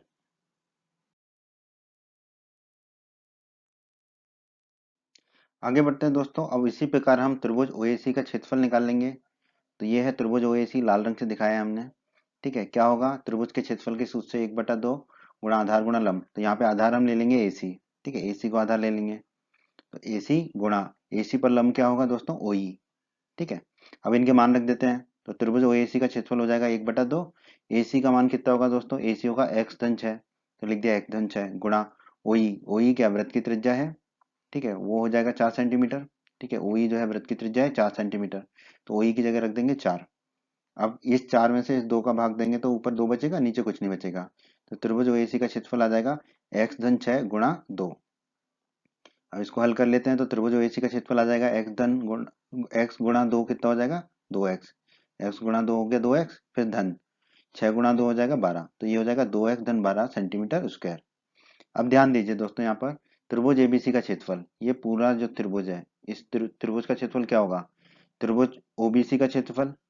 ठीक है, तो हमने लिख दिया त्रिभुज ओबीसी का क्षेत्रफल धन त्रिभुज ओएबी का क्षेत्रफल धन त्रिभुज ओएसी का क्षेत्रफल धन त्रिभुज ओएसी का। तो इन तीनों के क्षेत्रफल का योग जो होगा वो त्रिभुज एबीसी के क्षेत्रफल के बराबर होगा। अब दोस्तों मान रख देते हैं ओबीसी के क्षेत्रफल का 28 है। ठीक है, तो देखो त्रिभुज एबीसी का क्षेत्रफल कितना हो जाएगा, त्रिभुज ओबीसी के क्षेत्रफल का मान रख दिया 28 धन त्रिभुज ओएबी के क्षेत्रफल का मान रख दिया 2x धन 16 धन त्रिभुज ओएसी के क्षेत्रफल का मान रख दिया 2x धन 12। ठीक है, अब इसको हल कर लेते हैं। तो त्रिभुज एबीसी का क्षेत्रफल कितना हो जाएगा दोस्तों, देखिए 2x धन 2x हो गया 4x, 28 धन 12 हो गया 40 धन 16 हो गया 56। तो त्रिभुज एबीसी का क्षेत्रफल आ गया 4x धन 56। अब इसमें से 4 कॉमन ले लेते हैं दोस्तों। ठीक है, तो त्रिभुज एबीसी का क्षेत्रफल हो जाएगा, 4 कॉमन लेंगे तो 4x में से 4 कॉमन लिया तो कोष्टक में क्या बचेगा, x धन 56 में से 4 कॉमन लेंगे तो बचेगा 14, क्योंकि 14 चौके होता है 56। अब दोस्तों हमने निकाला था थोड़ी देर पहले त्रिभुज एबीसी का क्षेत्रफल अंडर रूट के अंदर x धन 14 गुणा 48 गुणा x सेंटीमीटर स्क्वायर। और दूसरी तरीके से जब हमने निकाला ये तीनों त्रिभुजों के क्षेत्रफल को जोड़ के, तो अब हमारा आया 4 गुणा x धन 14। तो ये दोनों बराबर होंगे आपस में। तो हम कह सकते हैं कि अंडर रूट के अंदर x धन 14 गुणा 48 गुणा x ये किसके बराबर होगा, 4 गुणा कोष्टक के अंदर x धन 14 के। ठीक है, अब बहुत आसान हो गया दोस्तों, ये हमने निकाल लिया। अब अंडर रूट को हमें हटाना है तो दोनों तरफ वर्ग ले लेते हैं। ठीक है, तो अंडर रूट का वर्ग करेंगे तो अंडर रूट हट जाएगा, तो बचेगा x धन 14 गुणा 48 गुणा x बराबर, दाईं तरफ वर्ग लेंगे तो 4 का वर्ग गुणा x धन 14 का वर्ग। अब देखिए बाईं तरफ को तो हमने वैसे ही रख दिया, 4 का वर्ग हो जाएगा 16 और x धन 14 के वर्ग को लिख सकते हैं हम x धन 14 गुणा x धन 14। ऐसा क्यों किया, क्योंकि देखो बाईं तरफ एक x धन 14 है और दाईं तरफ 2 बार है x धन 14, तो एक x धन 14 कट जाएगा आपस में। ठीक है, तो हमें क्या बचेगा, 48x बराबर 16 गुणा x धन 14 ये मिलेगा। तो हमने लिख दिया 48x बराबर 16 गुणा x धन 14। अब दोस्तों 48 में 16 का भाग देंगे तो 3 रह जाएगा यहाँ पर, तो ये रह जाएगा 3x और ये 16 चला जाएगा, तो दाईं तरफ क्या रह जाएगा, x धन 14। अब इस x को बाईं तरफ ले जाएंगे तो ऋण का x हो जाएगा, तो बाईं तरफ होगा 3x माइनस एक्स बराबर 14, दाईं तरफ से 14 रह जाएगा। अब 3x में से x घटाएंगे तो बचेगा 2x, तो 2x बराबर 14 आ जाएगा। ठीक है, अब 14 में 2 का भाग देंगे तो x बराबर हमें कितना मिल जाएगा, 7। ठीक है, अब दोस्तों याद कीजिए हमें निकालना क्या है, हमें निकालना है भुजाएं AB और AC की लंबाइयाँ। ठीक है, AB की लंबाई कितनी है दोस्तों, AB की है x धन 8, देखिए x धन 8 है AB की लंबाई। अब हमने x निकाल लिया तो मान रख देते हैं, तो AB हो जाएगा x की जगह रख देंगे 7, 7 धन 8, 7 धन 8 होता है 15, तो AB की लंबाई आ जाएगी हमारी 15 सेंटीमीटर। तो एक तो ये उत्तर हो गया हमारा, AB बराबर 15 सेंटीमीटर। ठीक है, जो निकालना था। और क्या निकालना था, AC। AC कितना होगा दोस्तों, x धन 6। ठीक है, x हमने निकाल लिया 7। ठीक है, तो मान रख देते हैं, तो AC बराबर हो जाएगा x की जगह 7 रख देंगे तो 7 धन 6, 7 धन 6 होता है 13, तो AC की लंबाई आ जाएगी हमारी 13 सेंटीमीटर। तो वो भी निकाल लिया हमने। यही दोनों चीजें निकालनी थी, तो हमारा उत्तर क्या होगा, AB बराबर 15 सेंटीमीटर और AC बराबर 13 सेंटीमीटर। यही हमारे इस प्रश्न का उत्तर है दोस्तों। प्रश्न 13 में दोस्तों हमसे कहा गया है, सिद्ध कीजिए कि वृत्त के परिघत बनी चतुर्भुज की आमने सामने की भुजाएं केंद्र पर संपूरक कोण अंतरित करती हैं। तो दोस्तों पहले तो इस प्रश्न को समझा देता हूं मैं आपको, ठीक है। तो सबसे पहले आप समझ लीजिए संपूरक कोण क्या होते हैं। संपूरक कोण के बारे में कक्षा 9 में आपने पढ़ा होगा। संपूरक कोण उन कोणों का योग होता है जो कि 180 डिग्री हो। जिन कोणों का योग 180 डिग्री होता है उन कोणों को हम कहते हैं संपूरक कोण, ठीक है। अब बात आती है कि इसमें वृत्त की बात की गई है, तो हम मान लेते हैं कि केंद्र O वाला एक वृत्त है, ठीक है। केंद्र O वाला एक वृत्त बना लिया। अभी प्रश्न को समझेंगे धीरे धीरे हम। फिर क्या कहा गया है, वृत्त के परिघत बना चतुर्भुज, ठीक है। तो मान लेते हैं कि वृत्त के परिघत ABCD एक चतुर्भुज है, ठीक है। अब बात आती है कि परिघत क्या होता है, ठीक है। परिघत का मतलब समझ लेते हैं। परिघत का मतलब है यहाँ पर कि वृत्त के परिघत जो भी चीज खींची हमने उसकी सभी भुजाएं वृत्त को स्पर्श करें। तो यहाँ पर वृत्त के परिघत हमने चतुर्भुज खींचा है। चतुर्भुज में होती है 4 भुजाएं। इसका मतलब चतुर्भुज ABCD की चारों भुजाएं जो है वृत्त को स्पर्श करेंगी, ठीक है। अब वृत्त को चारों भुजाएं चतुर्भुज ABCD की स्पर्श तो कर रही हैं, तो हम मान लेते हैं कि P, Q, R और S वृत्त के परिघत स्पर्श चतुर्भुज के स्पर्श बिंदु हैं, ठीक है। तो A और B भुजा का स्पर्श बिंदु मान लेते हैं P, B और C भुजा का स्पर्श बिंदु मान लेते हैं Q, C और D भुजा का स्पर्श बिंदु मान लेते हैं R, और A और D भुजा का स्पर्श बिंदु मान लेते हैं S, ठीक है। स्पर्श बिंदु वह बिंदु होता है जहां पर भुजा वृत्त को स्पर्श करती है, ठीक है। इसके बारे में हम अध्याय 10 के परिचय के वीडियो में पढ़ चुके हैं। यदि आपने हमारे अध्याय 10 के परिचय का वीडियो नहीं देखा है तो उसे अवश्य देख लें। अब हम क्या करेंगे, A, B, C और D को केंद्र O से मिला देते हैं, ठीक है। तो शीर्ष A को केंद्र O से मिला दिया, फिर शीर्ष B को केंद्र O से मिला दिया, शीर्ष C को केंद्र O से मिला दिया और शीर्ष D को केंद्र O से मिला दिया, ठीक है। ये हमने रचना कर ली, ठीक है। अब हमें जो क्या सिद्ध करना है उसके बारे में चर्चा कर लेते हैं। हमें सिद्ध करना है वृत्त के परिघत बनी चतुर्भुज, ठीक है। तो वृत्त के परिघत चतुर्भुज बना लिया कि आमने सामने की भुजाएं। अब यहाँ पर देखिए आमने सामने की भुजाएं कौन कौन सी, AB और CD हैं और BC और AD हैं। तो पहले हम AB और CD की बात कर लेते हैं कि आमने सामने की भुजाएं केंद्र पर संपूरक कोण अंतरित करती हैं। इसका मतलब है कि AB और CD जो आमने सामने की भुजाएं वो केंद्र पर संपूरक कोण अंतरित करेंगी। AB केंद्र पर कौन सा कोण अंतरित कर रही है, AB जो है केंद्र पर कोण AOB अंतरित कर रही है, जैसे हमने लाल रंग से दिखाया है, ठीक है। और CD केंद्र पर कौन सा कोण अंतरित कर रही है, CD COD कोण अंतरित कर रही है, जिसको हमने लाल रंग से दिखाया है, ठीक है। तो इस प्रश्न के अनुसार हमें सिद्ध करना है कि इन दोनों कोणों का योग 180 डिग्री होगा, या हमें सिद्ध करना है ये दोनों कोण संपूरक कोण होंगे। ये दोनों कोण संपूरक कोण होंगे, इसका मतलब इन दोनों कोणों का योग 180 डिग्री होगा। तो हमें सिद्ध करना है कोण AOB धन कोण COD बराबर 180 डिग्री होगा। चतुर्भुज में दो भुजाएं और हैं, AD और BC, ये भी आमने सामने की भुजाएं हैं। तो AD जो भुजा है वो कौन सा कोण बना रहा है केंद्र पर, कौन सा कोण अंतरित कर रहा है केंद्र पर, ठीक है, कोण AOD, जिसे हमने हरे रंग से दिखाया है। और BC भुजा कौन सा कोण बना रही है केंद्र पर, कोण BOC, जिसे हमने हरे रंग से दिखाया है। तो प्रश्न के अनुसार ये दोनों कोण, कोण AOD और कोण BOC संपूरक कोण होंगे। संपूरक कोण होंगे मतलब इन दोनों कोणों का योग 180 डिग्री होगा। तो हमें सिद्ध करना है कि कोण AOD धन कोण BOC, ये दोनों हरे कोण जो हैं वो 180 डिग्री के होंगे, ठीक है। तो ये था प्रश्न कि हमें क्या दिया गया है और हमें क्या सिद्ध करना है। अब हम प्रश्न को हल करते हैं। तो इस प्रश्न को हल करने के लिए जो हमें आवश्यकता होगी वो होगी प्रमेय 10.2 की। प्रमेय 10.2 का हमारा एक अलग से वीडियो है, उसे आप अवश्य देखें। उस वीडियो में हमने सिद्ध किया था कि बाह्य बिंदु से वृत्त पर खींची गई स्पर्श रेखाओं की लंबाइयां बराबर होती हैं। तो अब हम इस प्रमेय का प्रयोग करेंगे इस प्रश्न को हल करने के लिए। तो आइए दोस्तों प्रमेय 10.2 का प्रयोग करते हैं। तो दोस्तों यहाँ पर ध्यान दीजिए, AP और AS वृत्त के बाह्य बिंदु A से खींची गई दो स्पर्श रेखाएं हैं। वृत्त का बाह्य बिंदु A हो गया, इससे दो स्पर्श रेखाएं खींची हैं AP और AS, ये दो स्पर्श रेखाएं होंगी, ठीक है।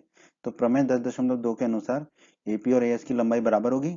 AP और AS बराबर लंबाई क्यों होंगे, क्योंकि वृत्त के किसी बाह्य बिंदु से खींची गई स्पर्श रेखाओं की लंबाइयां बराबर होती हैं। तो AP और AS बराबर होंगे, इसे मान लेते हैं हम समीकरण 1। उसी प्रकार दोस्तों BP और BQ वृत्त के बाह्य बिंदु B से खींची गई दो स्पर्श रेखाएं हैं। B जो है वृत्त का बाह्य बिंदु है, इससे दो स्पर्श रेखा जा रही है BP और BQ, ठीक है। तो प्रमेय 10.2 के अनुसार ये दोनों बराबर होंगे, BP बराबर BQ होगा। इसे दोस्तों हम मान लेंगे समीकरण 2। ठीक इसी प्रकार दोस्तों CR और CQ वृत्त के बाह्य बिंदु C से खींची गई दो स्पर्श रेखाएं हैं। C जो है वृत्त का बाह्य बिंदु है, इससे दो स्पर्श रेखाएं खींची गई हैं CR और CQ, ठीक है, सी आर और सी क्यू। तो ये दोनों आपस में बराबर होंगी, प्रमेय 10.2 से सी आर बराबर सी क्यू होगा। ठीक है, इन दोनों की लंबाई बराबर होगी आपस में। इसे हम कह देंगे दोस्तों समीकरण 3। ठीक, इसी प्रकार दोस्तों डी आर और डी एस वृत्त के बाह्य बिंदु डी से खींची गई दो स्पर्श रेखाएं हैं। डी जो है वृत्त का बाह्य बिंदु है, इससे दो स्पर्श रेखाएं जा रही हैं, डी आर और डी एस। तो प्रमेय 10.2 के अनुसार ये दोनों आपस में बराबर होंगी, डी आर बराबर डी एस होगा, दोनों की लंबाई आपस में बराबर होगी। इसे कह देंगे दोस्तों हम समीकरण 4।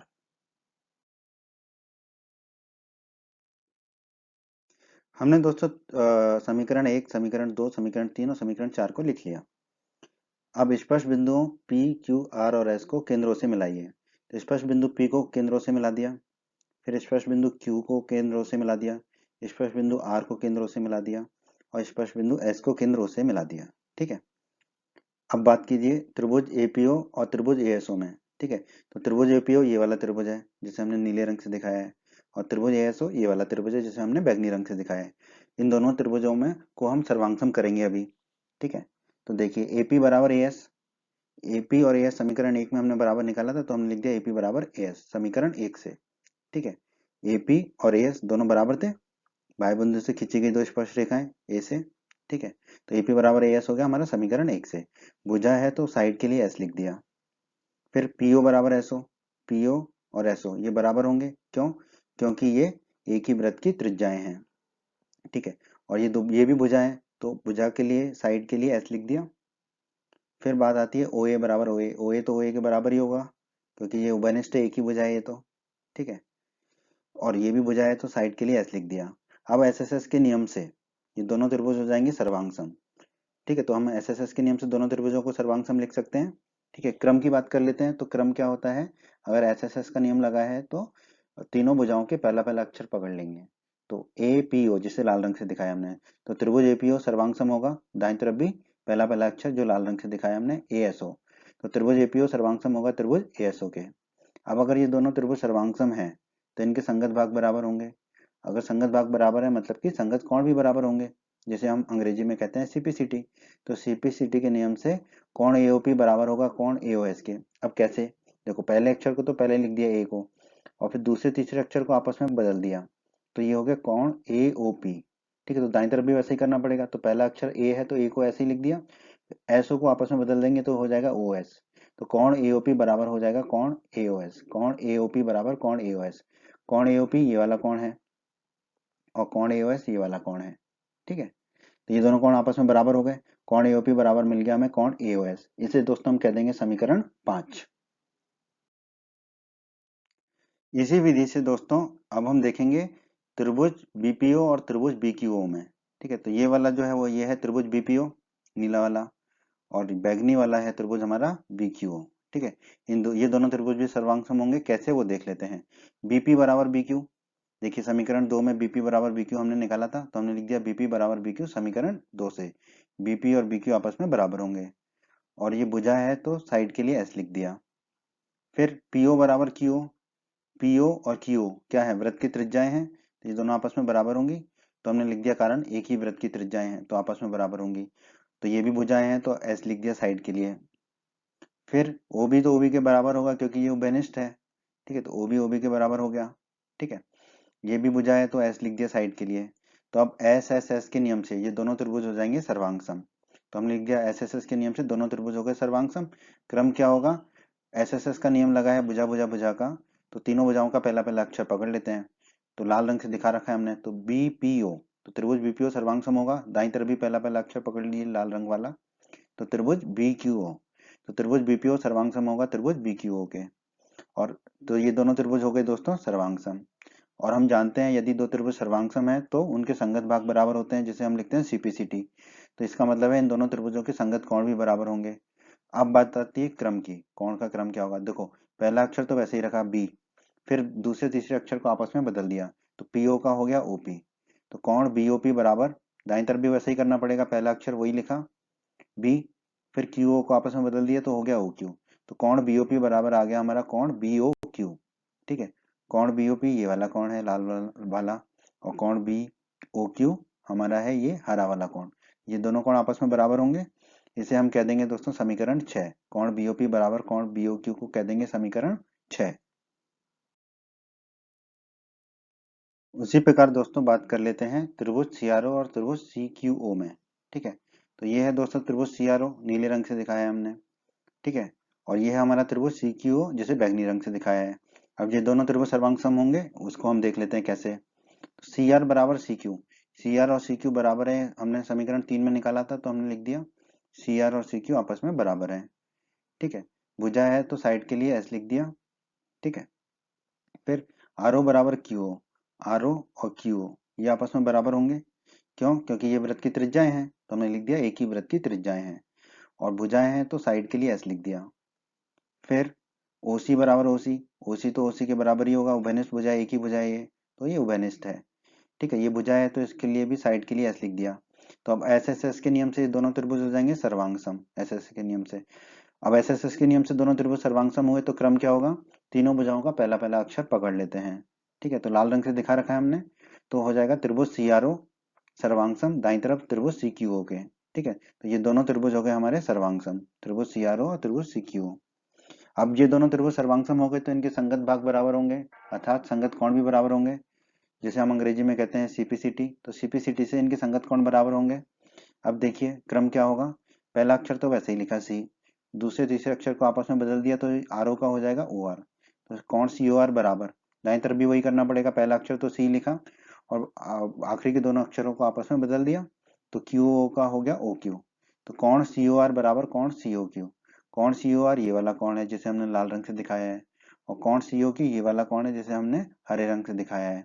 ठीक है, ये दोनों कोण आपस में बराबर होंगे, कौन सी ओ आर बराबर कौन सी ओ क्यू, इसे कह देंगे हम समीकरण 7। अब दोस्तों त्रिभुज डीआरओ और त्रिभुज डीएसओ में। ठीक है, तो ये है त्रिभुज डीआरओ जिसे हमने नीले रंग से दिखाया है, त्रिभुज डीआरओ, और ये है त्रिभुज डीएसओ जिसे हमने बैंगनी रंग से दिखाया है। ठीक है, ये दोनों त्रिभुज सर्वांग सम होंगे, कैसे देख लेते हैं। डी आर बराबर डी एस समीकरण 4 से, समीकरण 4 में हमने निकाला था डी आर बराबर डी एस। ठीक है, समीकरण 4 में हमने निकाला था। ठीक है, तो डी आर और डी एस बराबर है। ठीक है, और ये भुजा है तो साइड के लिए एस लिख दिया। फिर आर ओ बराबर एस ओ, आर ओ और एसओ ये आपस में बराबर होंगे, ये दोनों वृत्त की त्रिज्याएं हैं। ठीक है, तो एक ही वृत्त की त्रिज्याएं हैं तो बराबर होंगी आर ओ और एसओ, और ये भी भुजा है तो साइड के लिए एस लिख दिया हमने। फिर ओडी तो ओडी के बराबर ही होगा, क्योंकि ये एक ही भुजा है, उभयनिष्ठ भुजा है, तो ओडी बराबर ओडी कारण उभयनिष्ठ भुजा। ठीक है, अब ये भुजा है तो साइड के लिए एस लिख दिया हमने। ठीक है, अब एस एस एस के नियम से ये दोनों त्रिभुज क्या हो जाएंगे? सर्वांग सम हो जाएंगे। अब एस एस एस के नियम से सर्वांग सम होंगे तो क्रम क्या होगा? तीनों भुजाओं का पहला पहला अक्षर जिसे हमने लाल रंग से पहले से ही दिखा रखा है, तो हो जाएगा त्रिभुज डी आर ओ सर्वांग सम हो जाएगा त्रिभुज डी एस ओ के। अब ये दोनों त्रिभुज हो गए सर्वांग सम, डी आर ओ और डी एस ओ, तो इनके संगत भाग भी बराबर होंगे, अर्थात संगत कोण भी बराबर होंगे। ठीक है, तो सीपीसीटी कहते हैं अंग्रेजी में, तो सीपीसीटी से संगत कोण बराबर होंगे। क्रम क्या होगा? पहला अक्षर डी को तो वैसे ही लिखा, दूसरे तीसरे अक्षर को आपस में बदल दिए, तो आर ओ को लिख देंगे हम ओ आर बराबर कोण, दाईं तरफ भी पहले अक्षर को वही लिखा डी, फिर एस ओ दूसरे तीसरे अक्षर को आपस में बदल देंगे तो हो जाएगा ओ एस। तो कौन डी ओ आर बराबर हो जाएगा कौन डी ओ एस के। कौन डी ओ आर है जिसे हमने लाल रंग से दिखाया है अभी, और कौन डी ओ एस है जिसे हमने हरे रंग से दिखाया है, ये दोनों कौन आपस में बराबर हो जाएंगे। तो कौन डी ओ आर बराबर कौन डी ओ एस, इसे कह देंगे हम समीकरण 8। हमने समीकरण 5, 6, 7 और 8 को लिख लिया यहाँ पर। अब दोस्तों हम जानते हैं किसी भी बिंदु पर बने सभी कोणों का योग 360 डिग्री होता है, तो बिंदु O पर बने सभी कोणों का योग भी 360 डिग्री होगा। ठीक है, अब यहाँ पर ध्यान दीजिए, बिंदु O पर कौन कौन से कोण बन रहे हैं? कोण AOS, ये वाला कोण कोण AOS। ठीक है, तो कोण AOS लिखा, धन कोण AOP, ये वाला कोण AOP, कोण AOP। ठीक है, लिख दिया हमने। धन कोण BOP लिखा है, BOP ये वाला कोण है, कोण BOP। धन कोण BOQ लिखा है, BOQ ये वाला कोण है। धन कोण COQ लिखा है, COQ ये वाला कोण है। धन कोण COR लिखा है, COR ये वाला कोण है। धन कोण DOR लिखा है, DOR ये वाला कोण है। धन कोण DOS लिखा है, DOS ये वाला कोण है। ठीक है, सारे कोण हो गए, तो इन सभी कोणों का योग कितना होना चाहिए? 360 डिग्री होना चाहिए, लिख दिया हमने। अब ध्यान दीजिए, जितने भी हरे रंग से हमने दिखाए हैं कोण, उनको हम बदलेंगे। ठीक है, किसी दूसरे कोण में, कैसे देखिए। कोण AOS, समीकरण 5 में देखिए कोण AOS किसके बराबर है? कोण AOP के। ठीक है, और हमने निकाला था कोण एओएस बराबर कोण एओपी, ये दोनों कोण आपस में बराबर है। तो समीकरण 5 में जो कोण एओएस निकाला था कोण एओपी के बराबर, तो यहाँ पे कोण एओएस को लिख देंगे हम कोण एओपी, धन कोण एओपी लाल रंग से उसको वैसे रहेंगे कोण एओपी, धन कोण बीओपी को धन कोण बीओपी लिखा, फिर धन कोण बीओक्यू। ठीक है, अब बीओक्यू कोण समीकरण 6 में देखिए किसके बराबर था, बीओपी के, तो हम कोण बीओपी को लिख देंगे कोण बीओपी के बराबर। ठीक है, कोण बीओक्यू और कोण बीओपी आपस में बराबर थे। ठीक है, तो वो लिख दिया हमने, कोण बीओक्यू की जगह लिख दिया कोण बीओपी समीकरण 6 से। समीकरण फिर कोण सीओक्यू, तो समीकरण 7 में देखिए कोण सीओक्यू किसके बराबर था, कोण सीओआर के, तो कोण सीओक्यू को हम लिख देंगे कोण सीओआर के बराबर। ठीक, और ये हमारा आया भी था कोण सीओक्यू और सीओआर बराबर आए थे कोण। ठीक है, तो कोण सीओक्यू को लिख दिया हमने कोण सीओआर के बराबर। फिर कोण सीओआर को कोण सीओआर लिखा, धन कोण डीओआर को धन कोण डीओआर लिखा, फिर धन कोण डीओएस। डीओएस समीकरण 8 में किसके बराबर आया था हमारा, कोण डीओआर के बराबर आया था। कोण डीओएस और कोण डीओआर आपस में बराबर आए थे। ठीक है, तो कोण डीओएस को हम लिख सकते हैं कोण डीओआर, तो कोण डीओएस को हमने लिख दिया कोण डीओआर बराबर हो गया 360 डिग्री। ठीक है, अब ध्यान दीजिए, देखिए कोण एओपी धन कोण एओपी क्या हो जाएगा, 2 गुणा कोण एओपी। ठीक है, फिर कोण बीओपी धन कोण बीओपी कितना हो जाएगा, 2 गुणा कोण बीओपी। ठीक है, फिर धन कोण सीओआर धन कोण सीओआर, कोण सीओआर धन कोण सीओआर हो जाएगा 2 गुणा कोण सीओआर।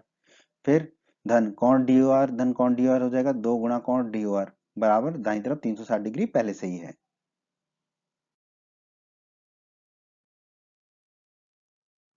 अब इसको आगे हल कर लेते हैं दोस्तों।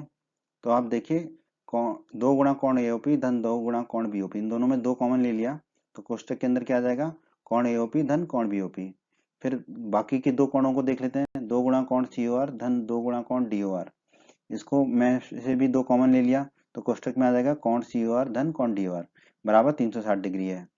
ठीक है, अब ध्यान दीजिए, 2 को तो 2 ही लिखा हमने, कोण एओपी धन कोण बीओपी, कोण एओपी धन कोण बीओपी, इन दोनों कोणों को जोड़ देंगे तो कोण एओबी बन जाता है, तो कोण एओपी धन कोण बीओपी को लिख दिया हमने कोण एओबी।